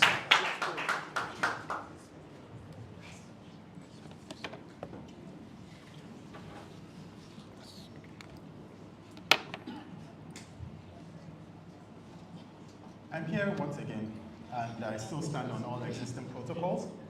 I greet you once again, all panel of judges, timekeeper, viewers at home, and those here present. Now, the topic before us here is the United Nations current climate change advocacy is a hoax, meaning that it is a scam, it is a sham, it is, in the popular parlance of the Nigerian streets, it is Sakamaje. Right. What is the UN? The UN was instituted in 1945 after the World War II. Reason why this came to be was to promote world peace, security, and operational efficiency within member states. The UN consists of 193 member states. Now, I say to you that the climate change advocacy of the UN is a hoax because of various reasons that exist, various issues that are bound. And a few of these issues will what I'll be will be listing here before you. Firstly, there are questionable scientific facts. John Qhse, a climatologist and professor of University of Alabama, has frequently said that the climate change and the world global warming is a hoax because the temperature with which the UN portrays to the general public is actually incorrect compared to the actual scientific temperatures which the universities and the academia have been able to purport. Why is this so? The UN is trying to make us believe what is not. So it is equivalent to what we will say in the music industry is the world order, for lack of a better word to use. Now, also, failure to achieve binding agreements. The Paris Agreement of 2015, a lot of things that were agreed at this agreement, at this conference, have not been executed by member states, have not been executed by countries that agreed to these things. You know, commitment from major global emitters. Who are the major global emitters? We have Canada, we have the US, we have China, we have Japan. A lot of all these countries, if you go, you see that the global emissions, the emission rate is at the highest level in the world. Why are these things still existing? They are not able to ensure that the UN is not able to ensure that these countries and this the climate change advocacy is actually held in order. Now you see a lot of double standard in the UN. Why do I say double standard? The UN will tell developing countries in Africa, like Nigeria, like South Africa, like Kenya, to reduce their global emissions, to reduce their development rate. But then they refuse to tell countries like China, countries like America, countries like the US, and like the UK to reduce any of these things. Why is this double standard so? Now, economically, you see that a lot of funds come into this UN advocacy. A lot of funds in billions of dollars. Billions of dollars. Where does these billions of dollars go to? By all means, I ask everybody here, have you received a penny for climate advocacy? No. Have you received a dime for climate advocacy? No. So by all means, whose pockets are this money going into? Select few. Thank you very much, sir, Mr. Moderator. A select few get to benefit from this. And then all these charities, all these monies that are donated by a lot of organizations in the world, we have the Bill Gates Foundation, we have a lot of other foundations that promote and ensure that, try to promote the UN advocacy for climate change. But these monies don't get to the real countries that need these monies. The Africans, the third world order, the paupers, the poor countries. You go to India, you see a lot of suffering. You go to Africa, you see a lot of suffering. Go to Nigeria, yes, some of us, we're all looking very, very nice here, but there and then, I'm sure if you take off your shirt, you'll see the suffering under our shirts. It bites me for body, it pains me for body, because a lot of all these things are just on paper, plain and white. Political posturing, inaction are more of the things that the UN is using to gain money and gain grounds with this the climate advocacy. Now, also, many countries continue to prioritize economic growth over stringent climate policies, and the UN advocacy has done little or nothing to effect this change. Why is this? Because they think that they need to make more money from their economy over the lives and property and lives of people that actually live in their country, the lives that actually suffer these hardships. The UN is not doing anything. They're turning a blind eye. With these few points of mine, ladies and gentlemen, I stand before you to tell you emphatically that the UN advocacy for climate change is a hoax. It's a shambles. It's a sakamaje. Thank you. It's a sakamaje. Well, you have heard it clearly. Now you cheat code again. The living judges decide whether it's a sakamaje or it's a hoax. Coming right up is Oluwatimileyin Alarape, who will be opposing that topic. The United Nations current climate change advocacy is a hoax. She has 5 minutes, and please welcome her with a round of applause as the time is about to start ticking. All right, your Yes, we can. No one person make it soon. Your time starts now. Let me share with you a non-quality shared by mothers across the globe. We all know that when a mother is angry, the entirety of the home gets to bear the brunt.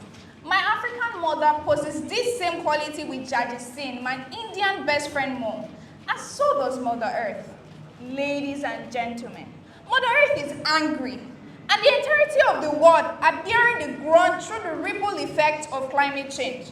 Today, we speak in support of the motion that climate change, that the United Nations current climate change advocacy is not an hoax, and it is an attempt to appease Mother Earth from getting angry. My name is Oluwatimileyin Alarape, and for the purpose of today's debate, call me the UN delegate that has come to safeguard the Earth. In today's debate, my team and I shall be providing 4 resolutions. And at the end of the day, you have the right to exercise your veto power to vote your resolution.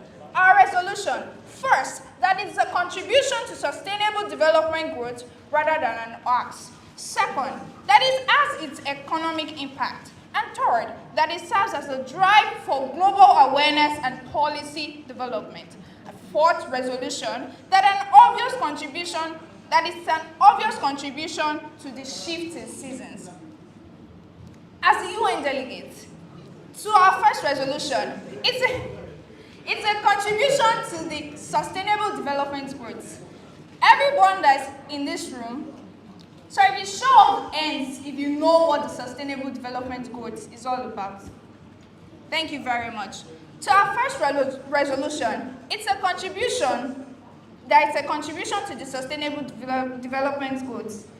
The UN's climate change poses significant changes in sustainable development. The 17 Sustainable Development Goals that has been birthed in a conference at the Rio de Janeiro 2012 at a universal conference was created. The 17 Sustainable Development Goals was created to meet the urgent environmental, political, economic challenge facing our world. In a quest for climate change, as my opponents might have come here to bamboozle you that the UN Climate Action Goal is an hoax, and it's a shakamanje. But I beg to differ, because in the quest for climate change advocacy, contributing to sustainable development goal, another historic development has been made, which was an agreement that was reached by over 100 countries in the Paris Agreement in 2015. And also,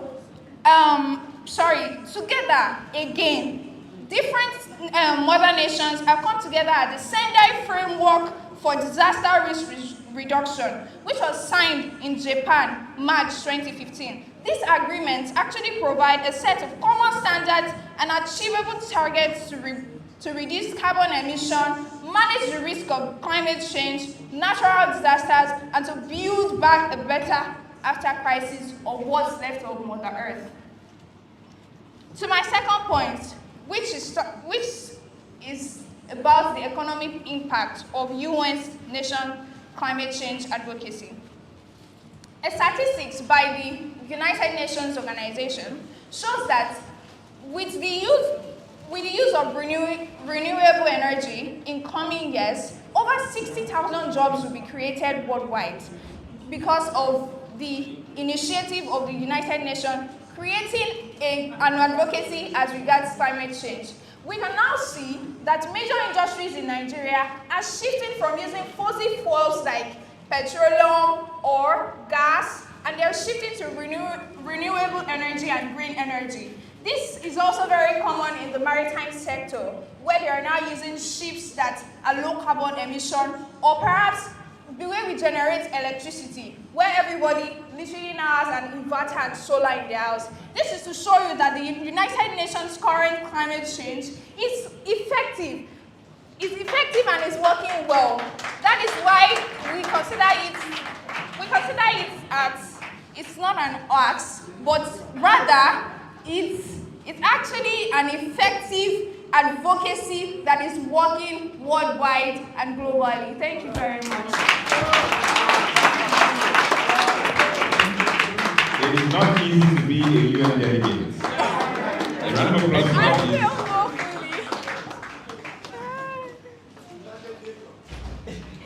Well, I hope UN officials were seeing that.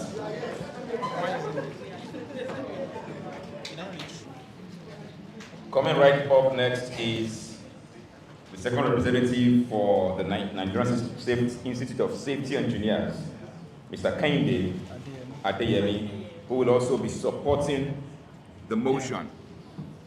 All right, thank you very much. I believe everybody here, some of us here are Christians. Hold on, sir. Hold on, sir. Some of us are Christians. My time never starts, though. Yes. You have 3 minutes. 3 minutes. Your time starts now. Okay, so like I said, in Genesis 1 verse 31, so it says that God saw everything he made, and he sees that they are what? Very good. Why are we disturbing ourselves? So, United Nations is just scamming us, everybody. They are just scamming us. Now, let me tell you something. When you see all of the things that they project out on social medias, on all the data and everything that they tell us, it is all based on predictions, isn't it, everybody? It means that there is no actual facts. Why should we bother ourselves on predictions that may not happen?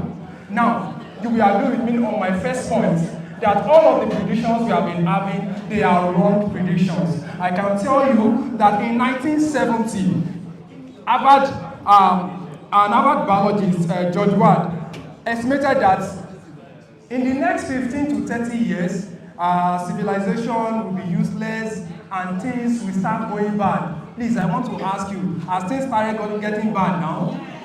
No, now. He said the world will crumble. Things will, you know, you understand, something like that. And Aya did not parade today.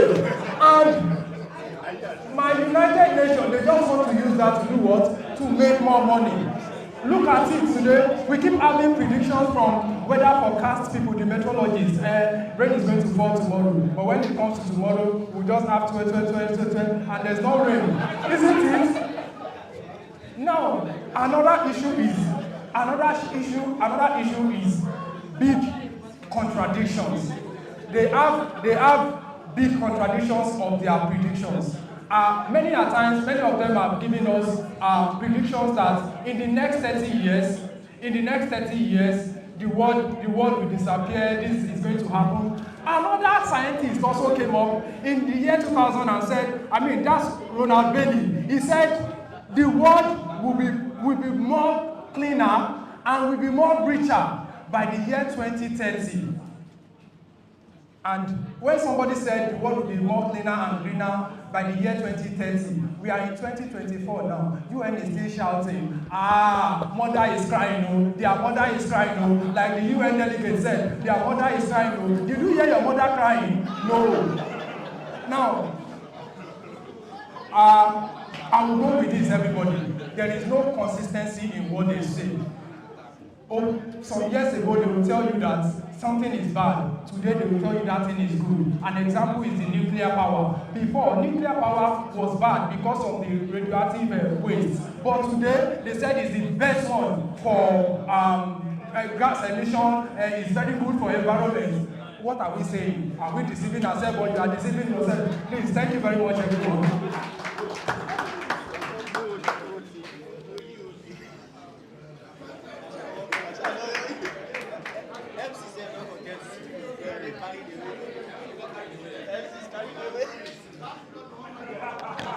Well, let us give a round of applause for that dynamic gentleman there.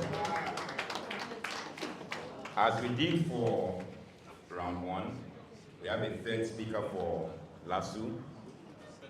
For LASU, yes, but the second speaker rather.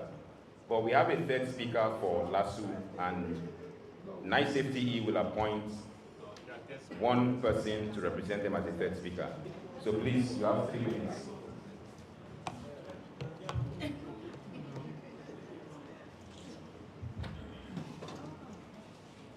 Ladies and gentlemen, 133 million Nigerians are under multi-dimensional poverty.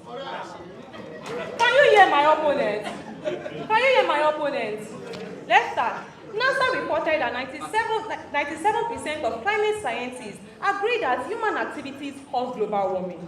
Also, because of this, climate-related disasters cost the global economy $320 billion in 2020 alone. Judges, ladies and gentlemen, like APC, I am here again. But this time, I am here to be your Udabasi, so that I can cook a song nutritious meal for your empty belly. Now, when I say kukuruku, you say cook that thing. Kukuruku. Now, my late speaker said that Mother Earth is angry, but this time she's not the African mother throwing in slippers or broomstick. She is full of effigy.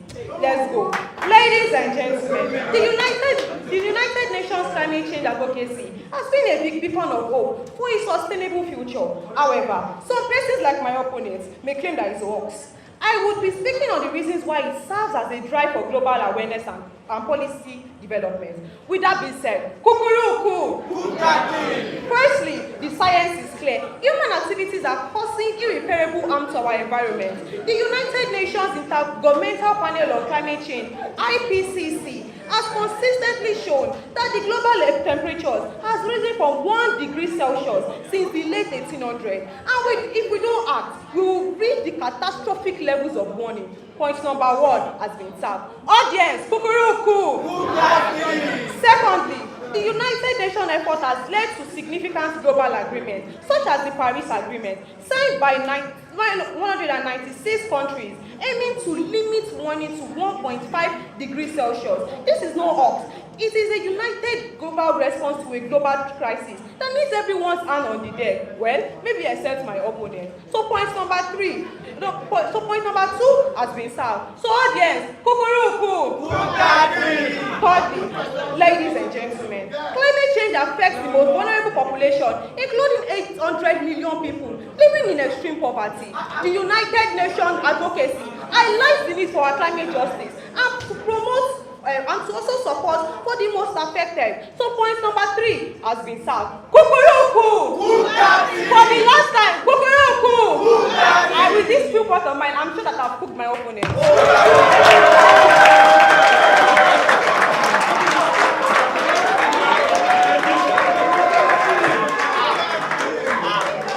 Well.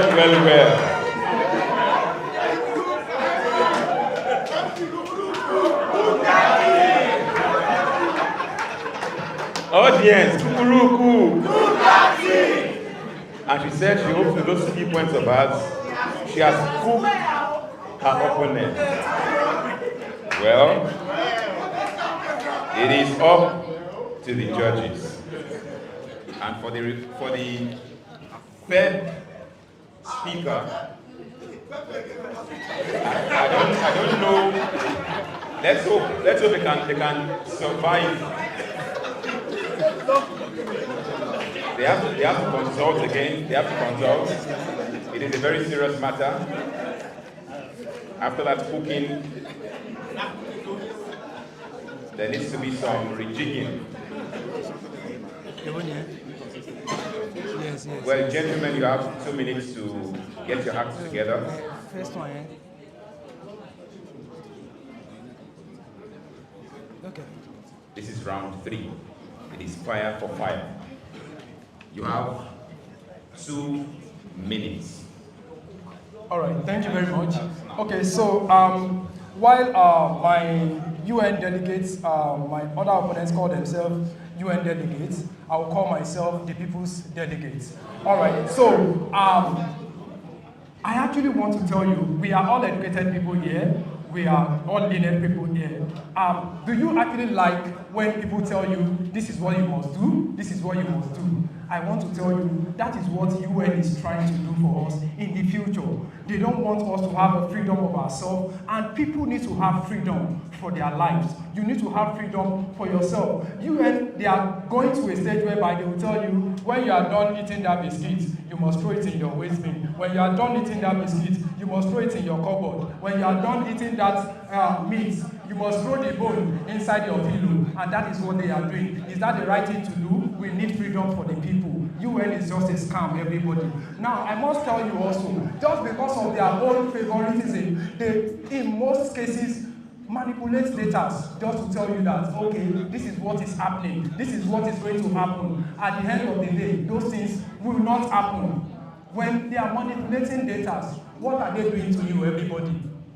What are they doing to you, everybody? I just want to tell you that UN, in the whole conclusion, they are the enemy of the world, of the people. All right? finally, I will tell you that in most cases as well, they give wrong data to people. They give wrong data to people. So many times, in the year 2000, Raleigh of North Carolina gave a data about weather forecast that in North Carolina, it is going to get cold for a particular season, and at that season there was no serious cold at all. Because of that prediction he gave, a lot of people didn't go out, a lot of people were inside their house, they couldn't go to work, people that were on debt could not pay their debt, but at the end of the day there was no cold, there was nothing, and what happened? Those were in debt, they would keep suffering, and he had to suffer for it. Thank you very much, everybody. This man came here with a mission. Yes. The time was frozen. But a round of applause for him once again. The people's delegates. Well, we have to represent LASU for this third outing, Mr. Suleiman Samad. You have 2 minutes. You want to argue with this? Thank you.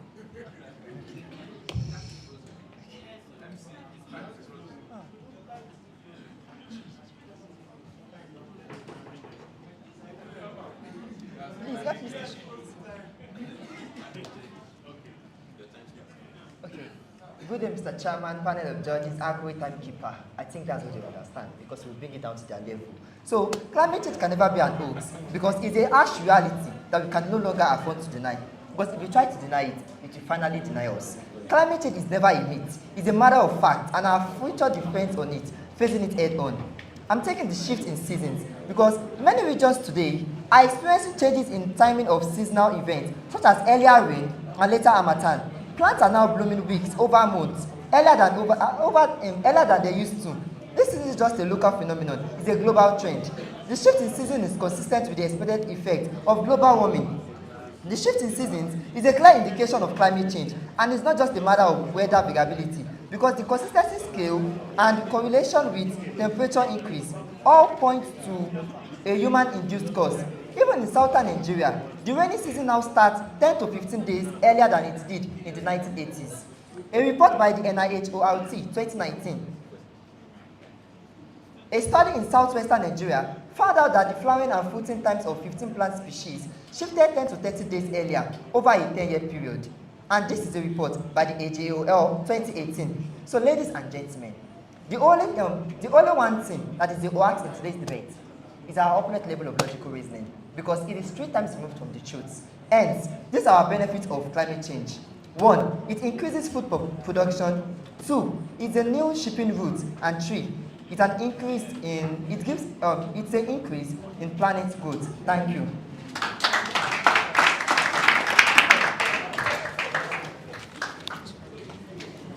Interesting. Let's not forget the topic of round 3.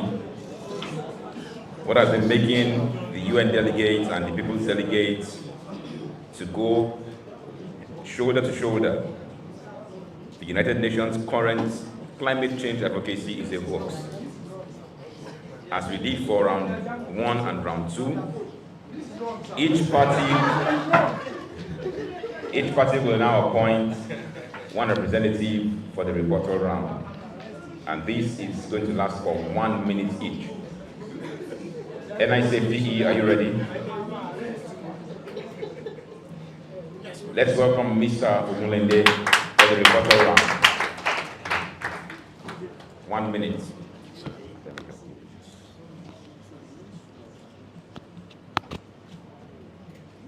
I'm here once again to refute and refute everything that has been said by our opponents.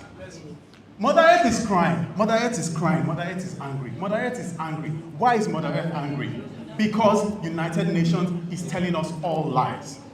The United Nations advocacy for climate change is actually an insincere advocacy. Very, very insincere, because they do not tell you the truth. Now, the last speaker from the opposing side said to you that There was a report in Nigeria, in the northern Nigeria, flowering plants, their pollination shifted by, I don't know the figures that he mentioned, but yes, they shifted. Even our mothers, they have inconsistent menstrual period. Is it not a natural phenomenon? It is a natural phenomenon. 17 SDGs by the United Nations. Please, I stand with you. If you are here, if you can come here and tell me how many of those SDGs have been met, I will accept defeat.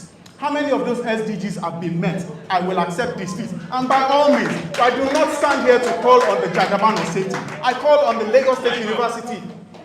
Thank you very much.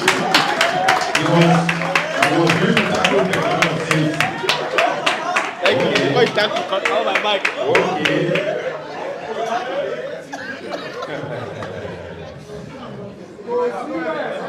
The representative from the Lagos State University for the rebuttal round.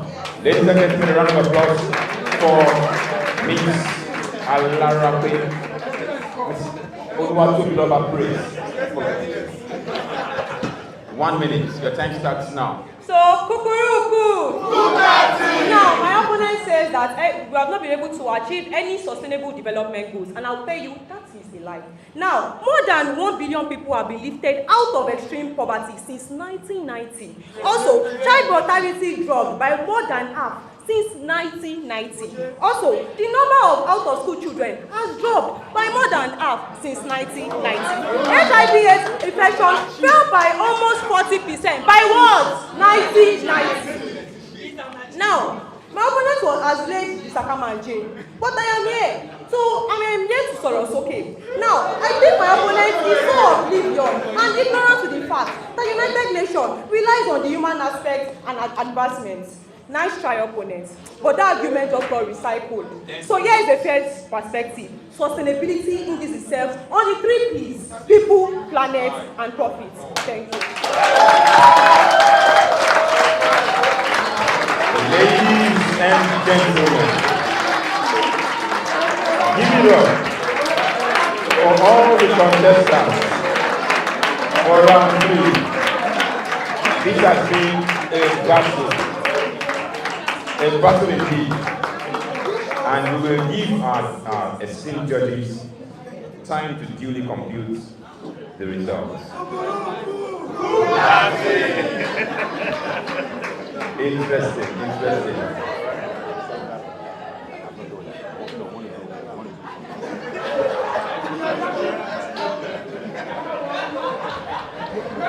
Ladies and gentlemen, a round of applause to everybody once again. It's been an interesting time.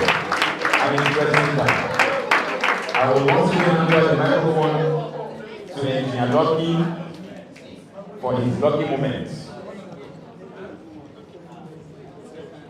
Yes, I just gathered information from online participants. They want to have their own lucky team. So if you are online participants, for the second quiz, this is the winner. It's a jury. That is the winner for the second quiz. Get ready online. Are you ready? So your lucky team, your lucky number, the first 10 people that pick 1 to 10, your reward will be announced shortly.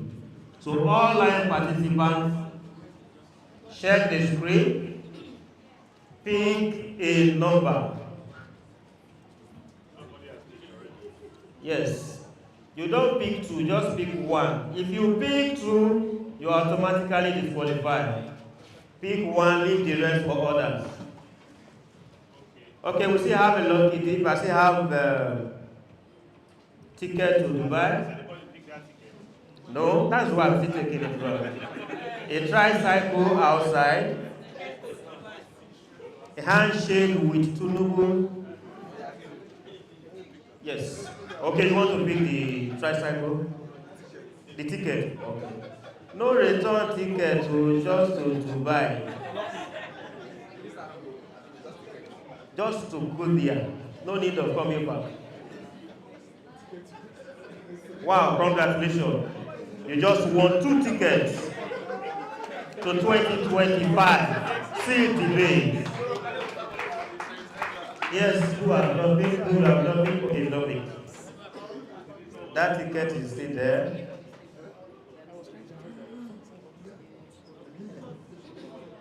You want to open now? Ticket one. Wow, this is wonderful. So you help him to open. So next year you must ensure you are here with him.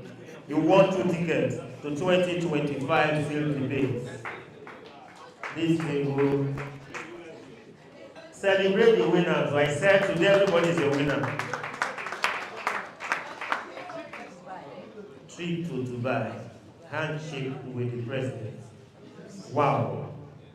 2 tickets to 2025 Ceil debates. You are doing well. Who have nothing? I'm coming. Okay, you speak before? You speak before? Okay, no worry. We still have more people here. Pick the trip to Dubai. If you can pick that trip, all your school fees settled. No need of coming back.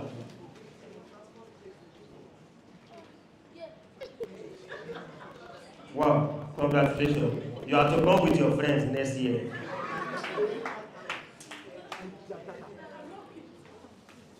You speak before, right? Okay. Tricycle, trip to Dubai. Open it, open it. That is a house. Bring your friends. Okay, come with your friends next year. See, don't miss it. So if you pick this one, you have to be here next year. Just remind me, I'm with my friend. You have a special gift next year. Okay, you speak before. Let this thing go around. You want to go to Dubai? Oh yeah, try.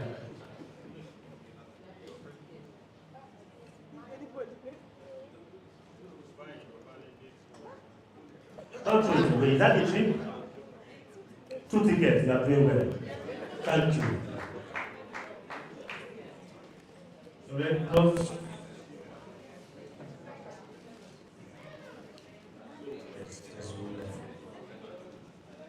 I'm coming back.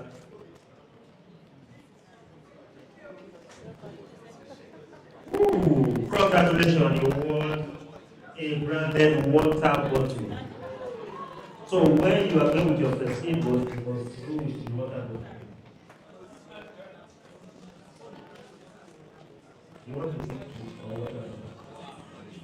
And close one of the eyes. But don't look at it. Just wow. Somebody just won a brand new car key holder.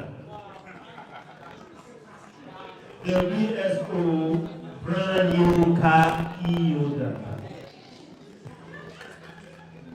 Not the type cycle. So the key holder is coming.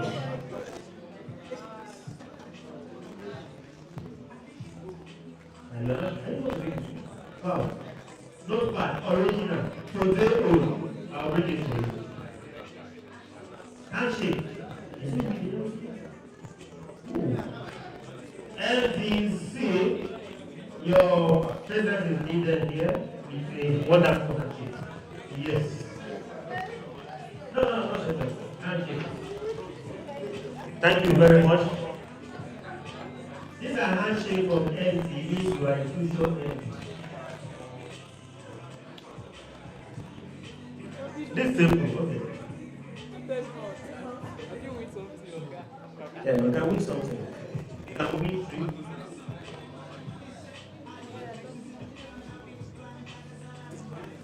Wow, a branded new Qhse notepad. Thank you. And I'll pick your.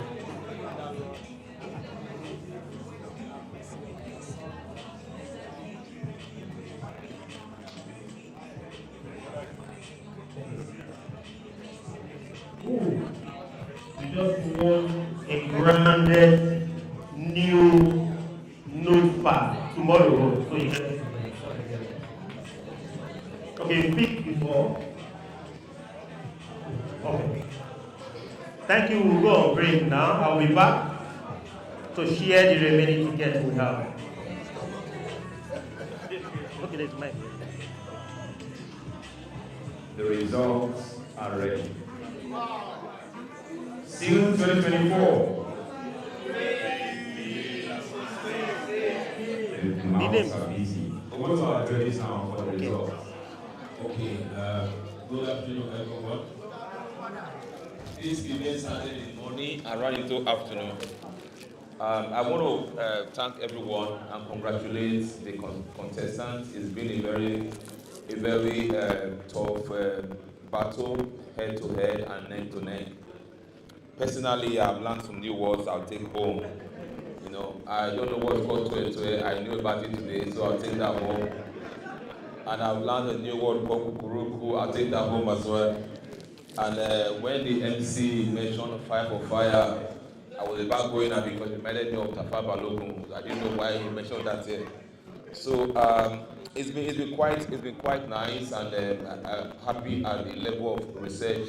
I mean, irrespective of the short time you had, we were able to look at literature and able to come up with good statistics and what global studies are saying, and that's quite nice. Please, round of applause for them. Want to do online winners? Haven't looked at the results as compiled by Deloitte in the last round of this event. We have Nigeria Institute of Safety Engineers clocking 78%. A round of applause for them.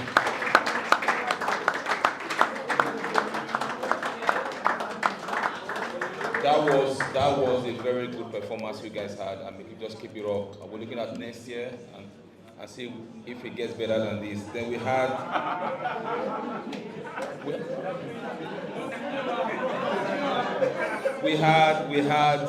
the team from LASU scoring 89%. Honestly, one house. Please have a seat. I don't know what you guys do before you got here, but you guys were extremely hot. I personally, I like your goals, the points where you were, and that's very great work. So come again. So what house? So how do we respond to Kukuruku again? Kukuruku. Yes. So we're going to announce the overall result now, right? So as it stands on our table, the contestant from LASU, they are going home with the final prize. They took the first position. And the contestants from at 89%, that's noble. The contestant from Nigeria Safety Engineers, they scored 78% to make up the second position, and the contestant from Unilag scored 72% to come up with the first position. So congratulations everyone. It was a good fight, it was a good competition, and we wish you all the best, and we hope this tempo can be sustained. We all learned a lot here today, and I'm happy to see that this is happening in my generation, and let's keep it up and see what best comes. Julius, thank you once again. Congratulations. Congratulations. Kukuruku. Bugatti. I'm like that. I'm going to bragado my son now. All right, thank you so much, Dr. A. Please a round of applause for my panel of judges. I just want to say one more thing, please. Just a few more things. All the contestants, perfect, you did very well, and we really appreciate you. A lot of hard work you have gone in, a lot of preparation. I'm sure some people did not sleep, sleepless nights, so we really appreciate every single one of us. It takes courage, it takes boldness, it takes confidence to stand here. Most of us that are sitting there, it's not easy to stand on that podium, I can assure you. But very quick takeaway, number one of the first things that we noticed as the judges was the fact that some of us had very good points, but we were struggling to articulate our points because we did not, have bullets, or we didn't marshal them out very well. And you can't rely on your brain. You need to, in this kind of situation, always try to articulate your point thoroughly so that you are not mixing up, because one of the things that we graded was your clarity in presenting your points. So you need to, and then for professionalism, I need to say this. There are some terminologies that we need to be careful when we are using, when we are debating in this type of platform. You don't use like you people.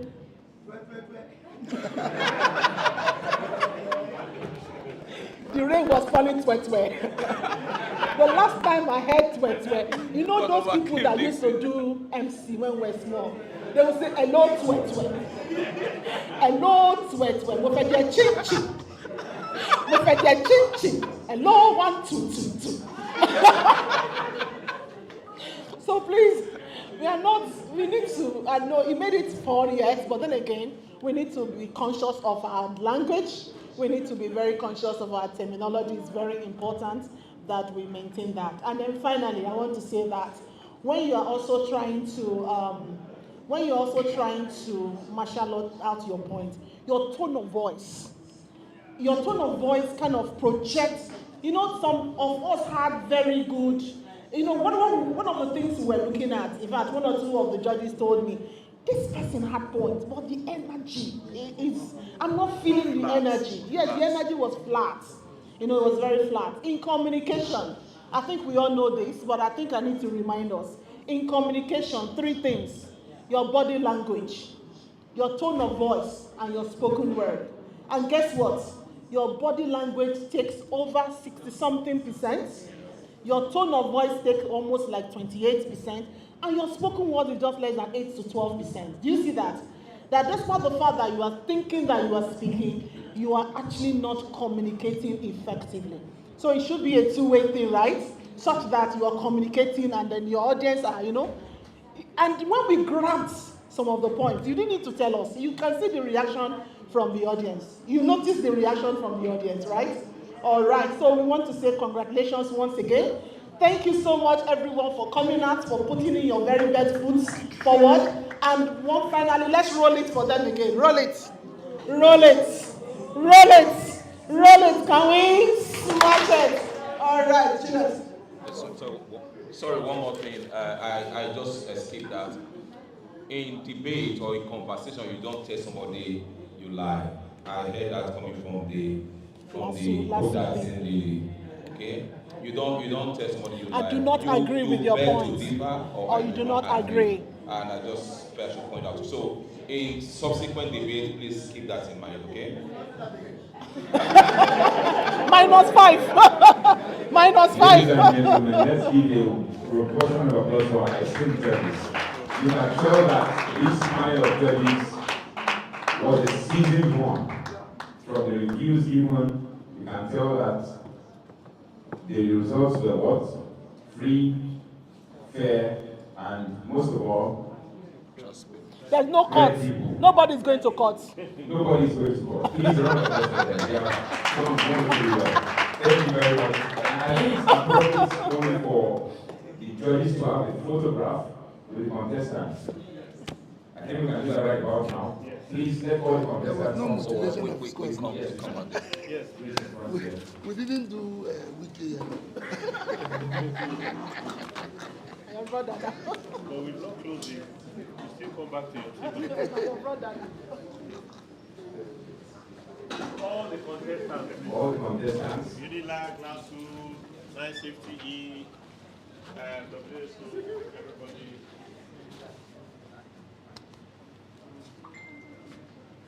Where's engineer? Engineer Jamil, please, can you join us? Yes. HSC Nation.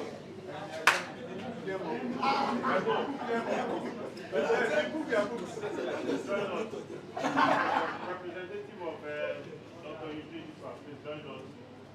The MD Koda Consult, please join us. And please join us.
Please let us settle down.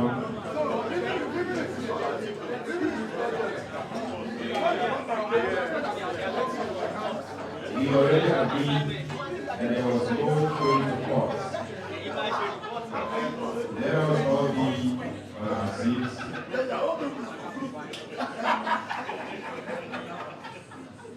Permit me to do a quick recap of the new words, like Dr. Amy said. I think one was 1212, the other was Okuroku. You know the response. I think I had another one, Sakamajie. Did you hear it? Is there anyone with this? Can anyone refresh our memories? So it's so big. Interesting. As we progress, so it's interesting that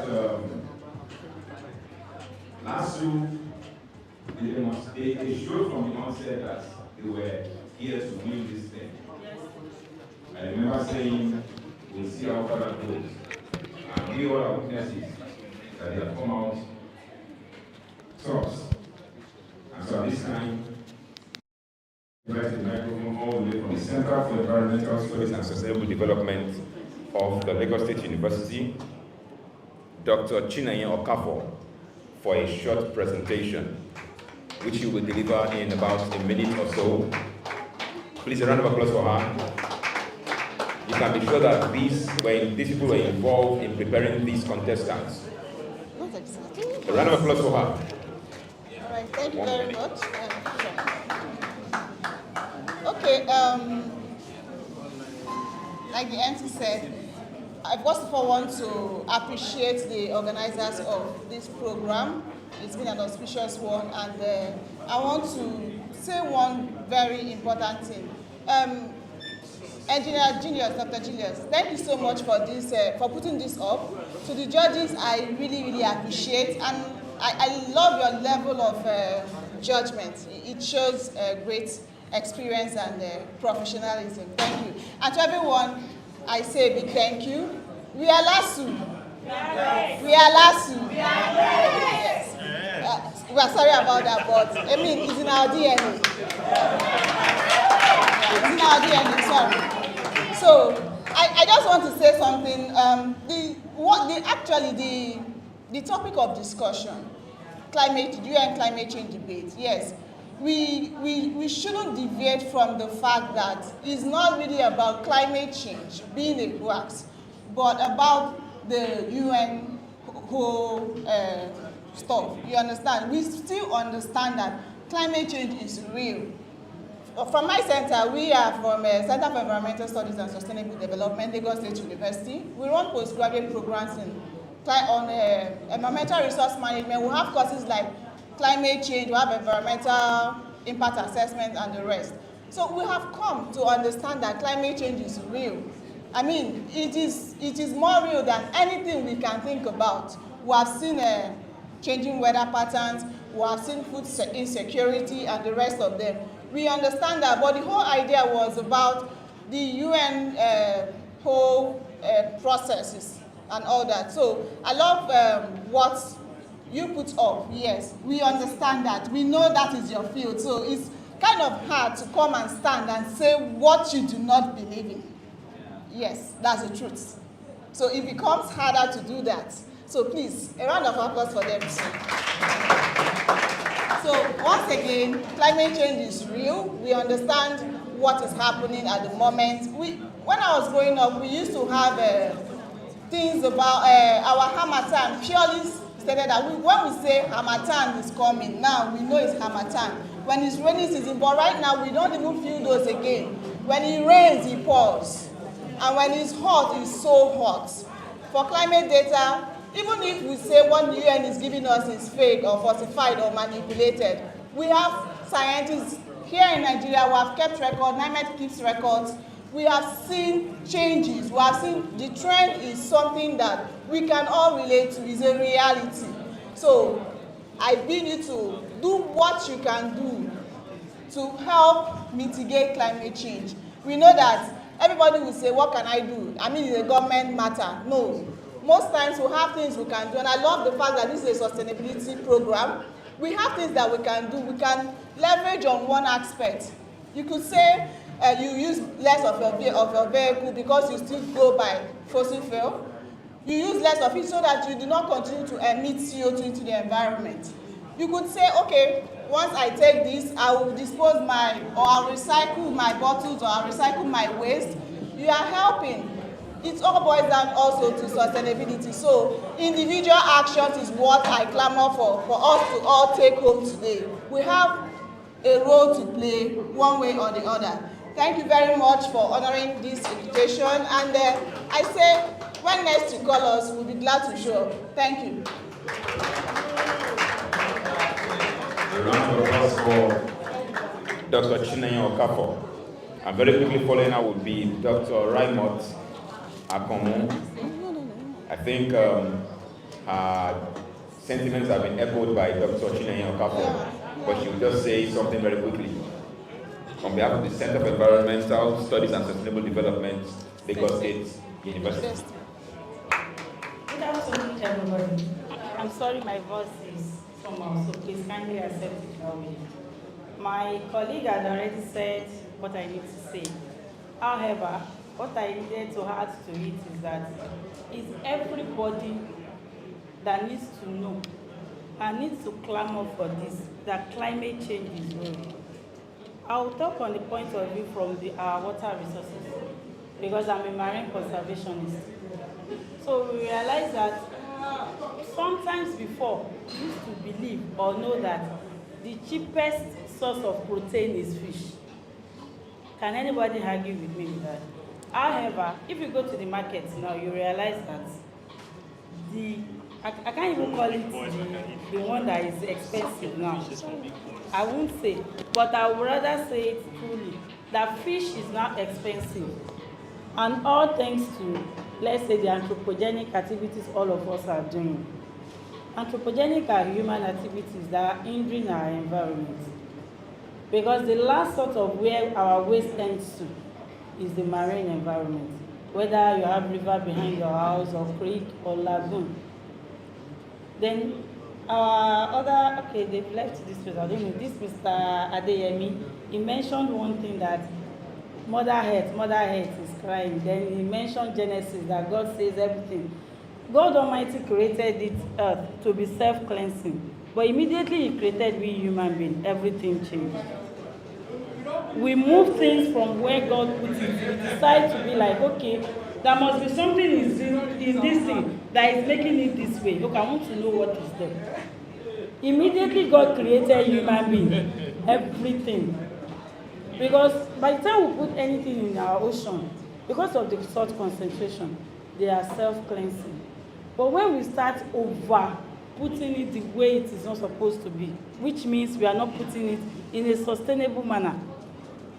So it's making everything boils down to increasing the temperature. And once there is 1 degree increase in temperature, everything is having problem, from human being to the life underwater, life on water, and even the health perception of everybody. So please, We don't have another planet to go. This is the only planet that human beings can inhabit. Please, let us save our planet. Thank you very much. Thank you very much.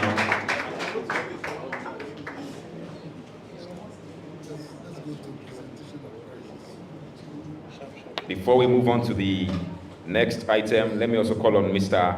Asun Bobby for his remarks. A round of applause for him as he comes to the microphone for his remarks in just 1 minute. Good afternoon, everybody. Bobby is my name. I manage safety, health, and sustainability. Not about me now, but I just want to say thank you to our leaders in the profession. I barely am, I'm probably 14 years in safety. Need to lean on, some very important personality in the industry to have grown to where I am today. So thank you very much, the likes of Dr. Julius, ISPON and the foundation that we have as a body. And Dr. Joy is somebody I have noticed from a distance, and that's one of the reasons why I'm here. It's shocking that we don't have, I wish I could get everybody. Hello, I have just a short time. So why am I saying this? Is because it's shocking that the room is not filled and overflowing. Because a lot of us are safety enthusiasts, but of course the platform for us to showcase what we have and what we can do is not really given. Maybe because of the fraction we have, maybe because of personal interest. But howbeit, I would have craved the indulgence of everybody that going forward, one person should call another person. Safety is as good as your religion. It's as good as saving life. It's as good as everything we are all called to be and to bear. So we need to harmonize, come together, collaborate. I want to stress this here, and maybe this will be my last, my closing remark. Growing up as a safety person, I did not have much. I was growing up in isolation. Let me use that word, in isolation. So I only had my boss and a very few persons that I could fall back on. The standards were not there. I was a member of ISPON as at then, 2014. Dr. Obata would, I think we have seen, but I know he will not know me that much, So why am I saying this? Is if we do not come together and harmonize, some of us say there's fraction in ISPON, so I will not join the movement. You'll be missing.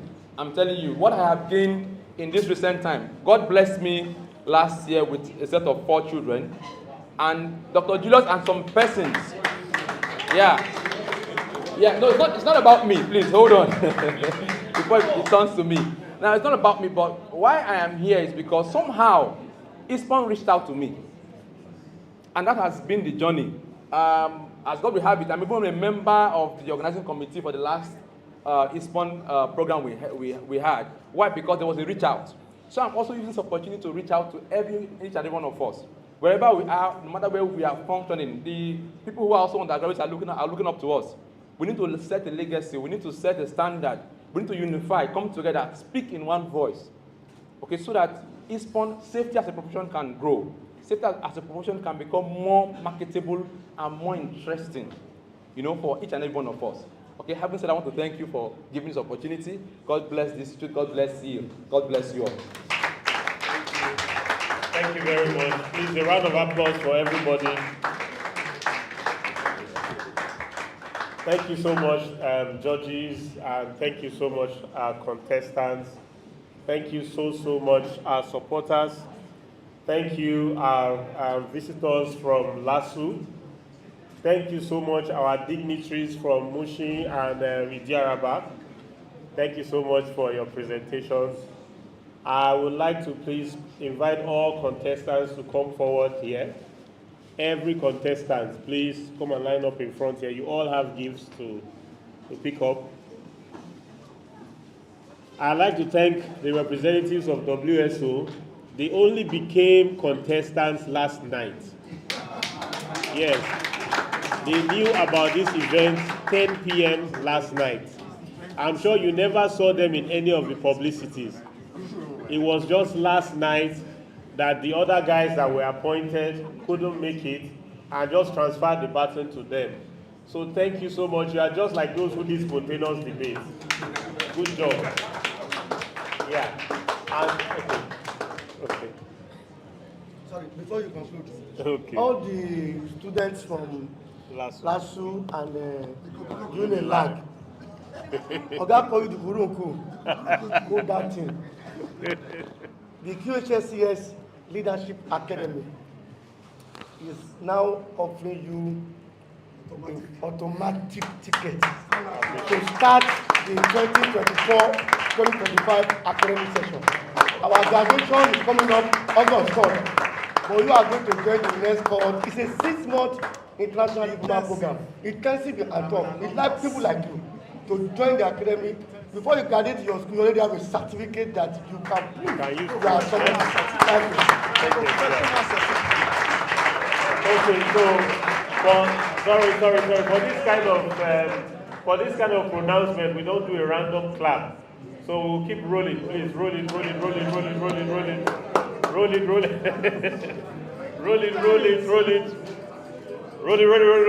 And clap. Thank you very much. Okay, so there are so many awards. I don't know where to start from. The first one is that while we were here, one of my senior friends sent in a message to me. Unfortunately, my flight has been delayed. I'm not able to be around.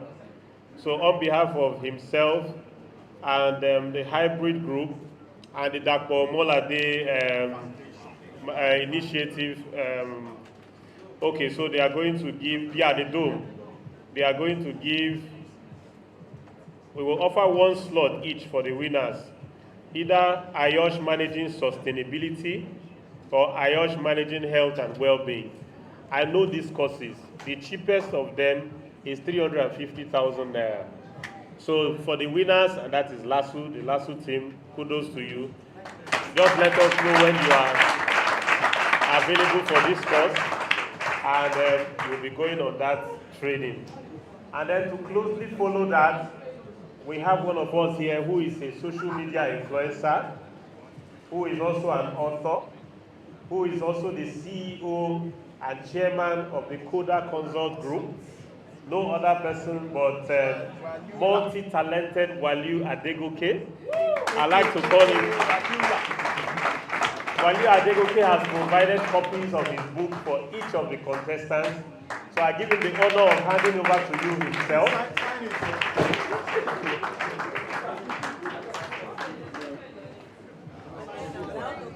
So each of the contestants has a copy. Please help us to take. He will sign after now. Just go behind and do it after now. To save time, let's just take the photographs and then, yeah, please do it over a photograph. I mean, it's an auspicious moment. Do it over a photograph. Thank you so much. Thank you. And so I will now call on our judges, beginning with Paehi, to give out, from Ceil, we have a plaque for every contestant. So I will now call on Paehi to issue out certificates, award plaques to the UNILAG team. Sorry, we did not write the names because we are not sure. Because, yeah, the UNILAG team also actually just joined us, I think, Wednesday of last week. They were also, because of the exams they have on Monday, they were not sure if they will come. There are 3. Are they 3? No, UNILAG is 2. Oh, UNILAG is 2, yeah. Yeah, it's 2. Okay. So, yeah.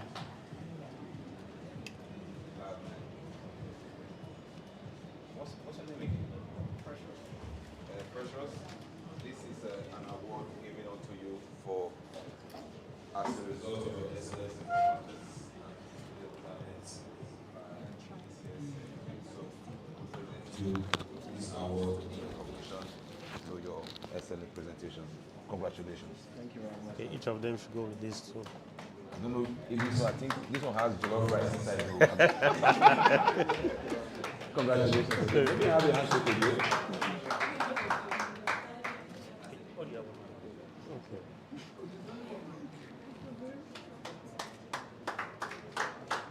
Congratulations. Yeah. You can file out like this or wherever. Like, just keep, you can file out from there like that. All right, the next awardee from Unila. What's your name again? Success. Thank you so much. This is in recognition of your excellent performance in this year's debating program. Congratulations. And this is small No, we didn't know that. Come take photograph here. I think he likes the jollof actually. Congratulations. Yeah. Julius? Thank you very much, Baheni. So, offer to our group team from LASU, fantastic people. I'd like to call on the Princess of Ubuntu, Mrs. Monica Nwosu, to please give this out to the LASU team. This is not the winning plaque yet. This is just general awards to all contestants. Okay, I want to really appreciate the last team. Wow, we really did it, right? Congratulations. So we have Oluwati Mileni, Alarakwe. All right, congratulations. Okay. Hey, come closer.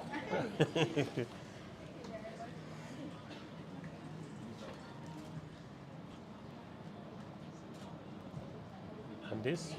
Congratulations. What's And that? this? And we have Yeah. Sulaiman. All right, so congratulations.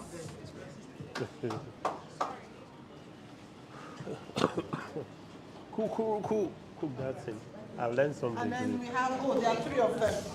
Okay. Oluwatomi praise. Ikuruku lady. Congratulations, Grace. So proud of you. You see how the ladies are giving.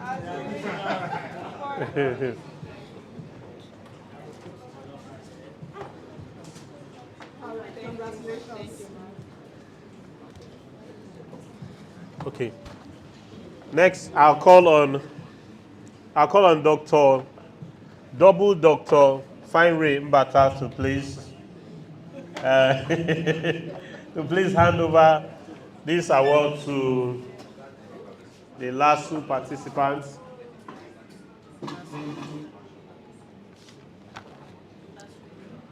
I mean, sorry, not LASU. The 950E participants. Here you go, sir. We have from the board of Center for Excellence and Innovation and Leadership. We present this in recognition of their performance and participation and performance in the Qhse Debate Series 2. Congratulations. Thank you very much. Voice is gone. Adeyemi, Yeah. on behalf of Ceil Board of Trustees, we present this to you in recognition of your performance. Please keep it up. I think your argument provoked so many other aspects of learning. So please keep it up. This one's out. Thank you. Congratulations. Okay, so you can continue with WSO. WSO. No, Non-Sokma Ogu. The names are different. So. Okay. Okay, WSO team. Yeah, please. Please come forward. On behalf of Ceil Board of Trustees and Management, we present this to you in recognition of your performance on this debate series 2. Congratulations. Smile now, smile small. Thank you. Another WSO, on behalf of Ceil Board of Trustees and Management, we present this in recognition of your good performance in series 2 of this debate. Thank you. Congratulations. We'll change the pictures. Thank you very much, sir. And this is now the auspicious moment we've all been waiting for. We would like to call on the third place winners for this debate. We remember that we have always said that the prizes that we advertise are not actually what we give. We actually advertise that the third prize was going to be the sum of 30,000 naira. But I'm sure you know we've already given out more than that. So the third prize now goes for 50,000 naira. But what you are receiving today is actually what we said we will give, which is 30,000 naira. This is what we are showing on this, but what we are transferring to the team is 50,000 naira. So a round of applause for them, please. So Unilag, thank you very much. Please let me call on all the judges. All the judges should please hand this over to Unilag.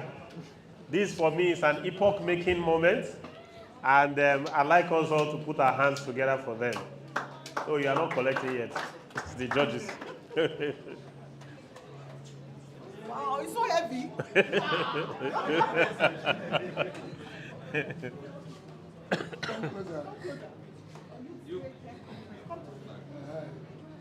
Free advert for GT Bank. We'll charge them later.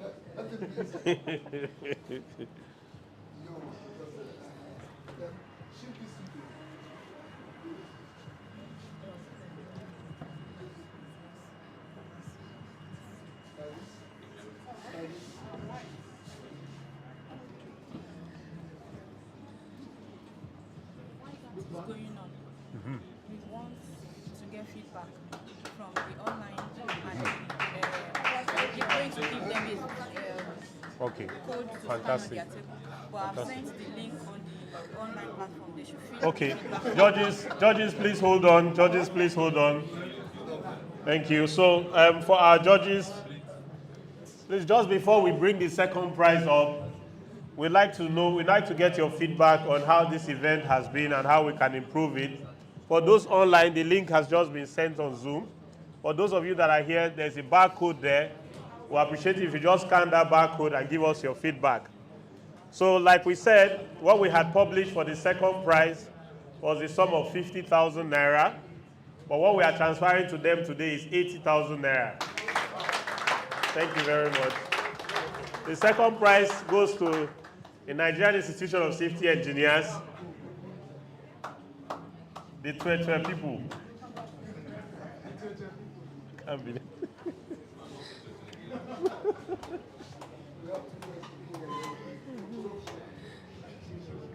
Okay.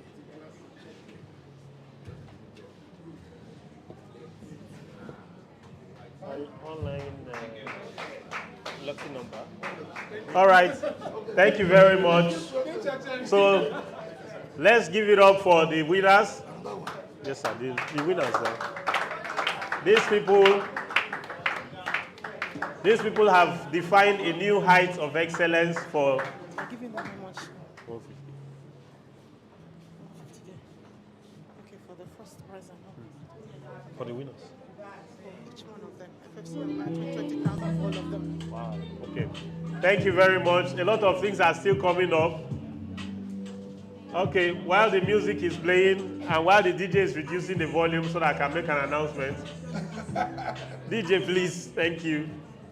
Okay, so while this was just going on, there is an organization that has been very foundational to our success and environmental freedom. It is called Fresh Fountain Consulting.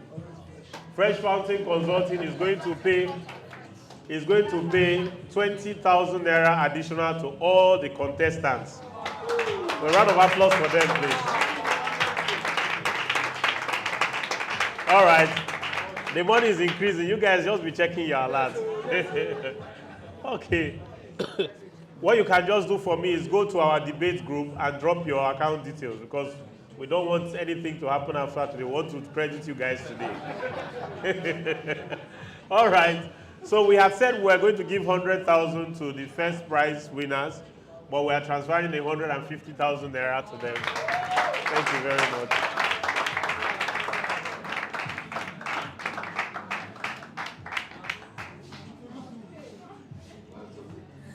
Now, I'd like to quickly add that one of the special things that all the contestants have won, one of the special things that all the participants have won is that throughout the remaining part of this year, until we have the next debate, we are going to be changing their pictures on the CIL website as the safety heroes for the year. So this is the beginning of your fame, because each time you take part here, you become more famous. Round of applause to them, please. Yes, sir. Eh? Ah, okay, but we get one small combo. These guys, where is that? Okay, we can take one here. Please, this one is very tiny, but it's from our heart of heart. Thank you so much, man. Thanks. Okay. Okay, so Princess, see, this is our small, tiny gift.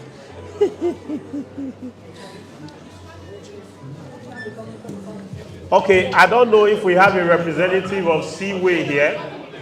Ceil Nigeria Drinking Water and Technology Company. They were the ones that provided drinking water for this event, and I can tell you it was free of charge. Please, a round of applause to Ceil. Another round of applause to Nigerian Red Cross. Nigerian Red Cross is on standby to ensure that if anybody collapses here, they are able to revive the person in no time. Please give them a round of applause for us. Thank you very much. Thank you. Okay. Please, let's take a photograph. See, paparazzi has run away. Yes, sir. Oh, okay. Huh?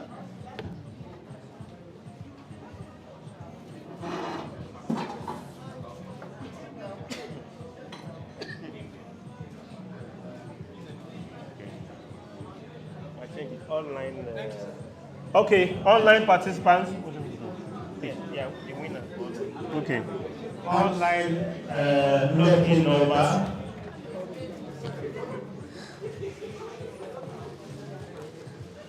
So if you pick from 1 to 10, you are online.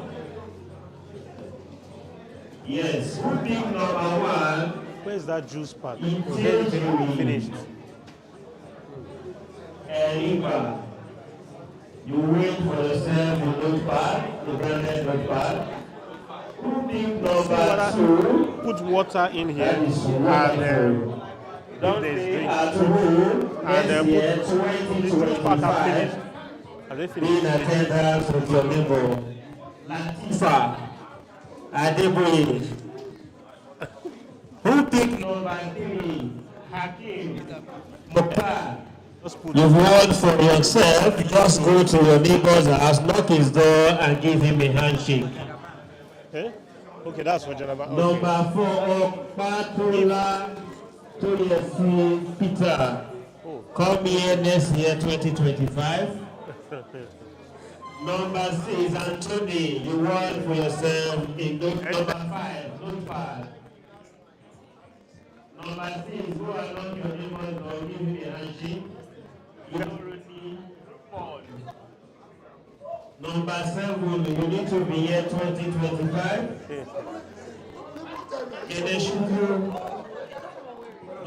Thank you so much. Good to see you. I'll see you. All right. Okay. Is your name.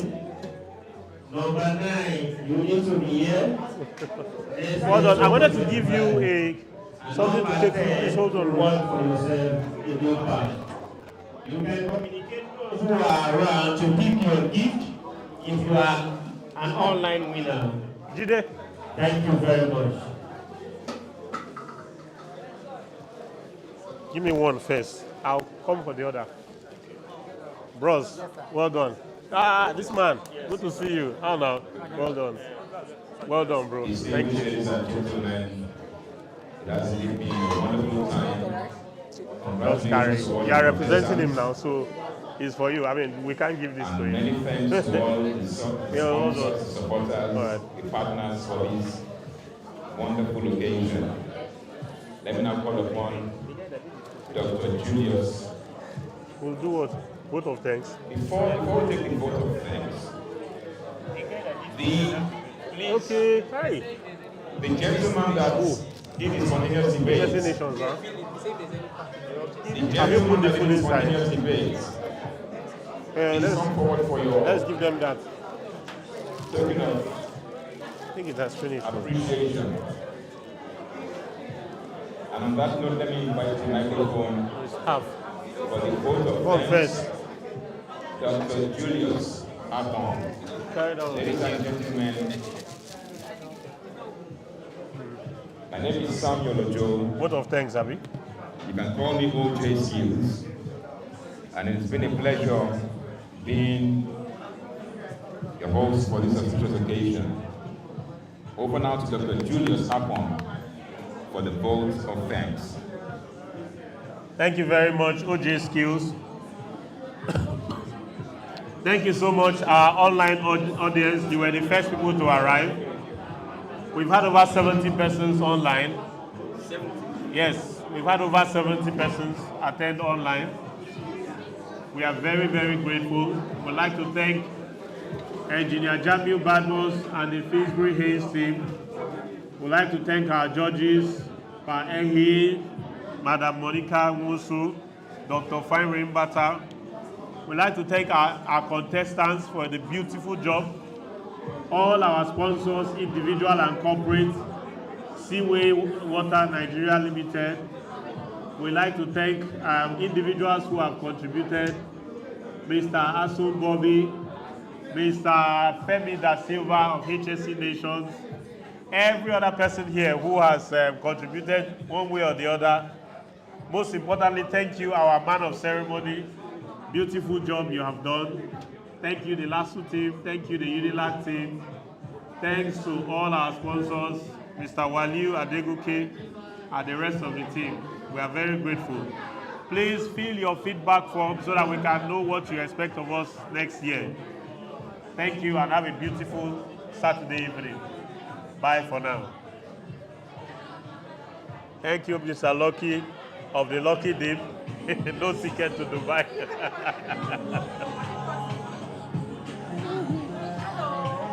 Hi, good to see you. Yes, Good afternoon. my colleague is Joey Joseph, Mr. Joseph. Okay. He says you are his mentor. Okay, where is your colleague? Where is he? He's walking around. Which company? Viatan Engineering. Okay. Now, he works with us, Viatan in Lekki Port. Okay, So he says you I are know his the guy. mentor, yes. Joey Joseph. He's Can you not imagine? a How can I mentor. not know him? It's Joseph. Yes. Joseph is my guy. Oh, Yes, yeah, he yes. said so. He said he mentored It's not you. my mentee. It's my guy. I learned from him. He learns from me. You never can tell whether he sees it as a mentor or mentee. Well, But he said you mentored him. well, You are I still thank God mentoring for him. it. Yeah. This It's is a privilege. This is a nice. Thank you. So I hello. You want to see him? Okay. They are my friends. Don't worry, go ahead. No, I don't like to interrupt children. These ones are the senior people here. Nice. Well done, sir. Thank you. This is a very good initiative, Thank you. especially for the children. Yeah. So, Joey was saying that this is not your first. No, it's not the first actually. We did the first one last year. So I was thinking this was a company. Like, No, it wasn't. It's personal. so he explained to me later Yeah, on. I'm it's like, very personal. oh, we have to give it to you. Thank you so I much. actually have ideas, but Sometimes we just have to start small. You see, the picture I was having was big. Then I said, guy, let's just start somewhere. No point I'm waiting. coming from your father. Wow, okay. He Wow. was surprised I was here because I'm Hey, the type yeah, that it's I so have good to see I you. have to be, there has It's to so, be so something good. if I come to Lagos. Yeah, wow. Yeah, so when he saw me here, he was like, It's very touching to see you come all the way. I Yeah. was late, I actually they borrowed me now from the bus stop that this place is far. I paid 300 Of course, now, so that they can from take Secretary, exactly. When I now saw it, Lagos. I'm like, now what for you Lagos. people? Yeah. Is this still on? One or two interviews, right? Yeah.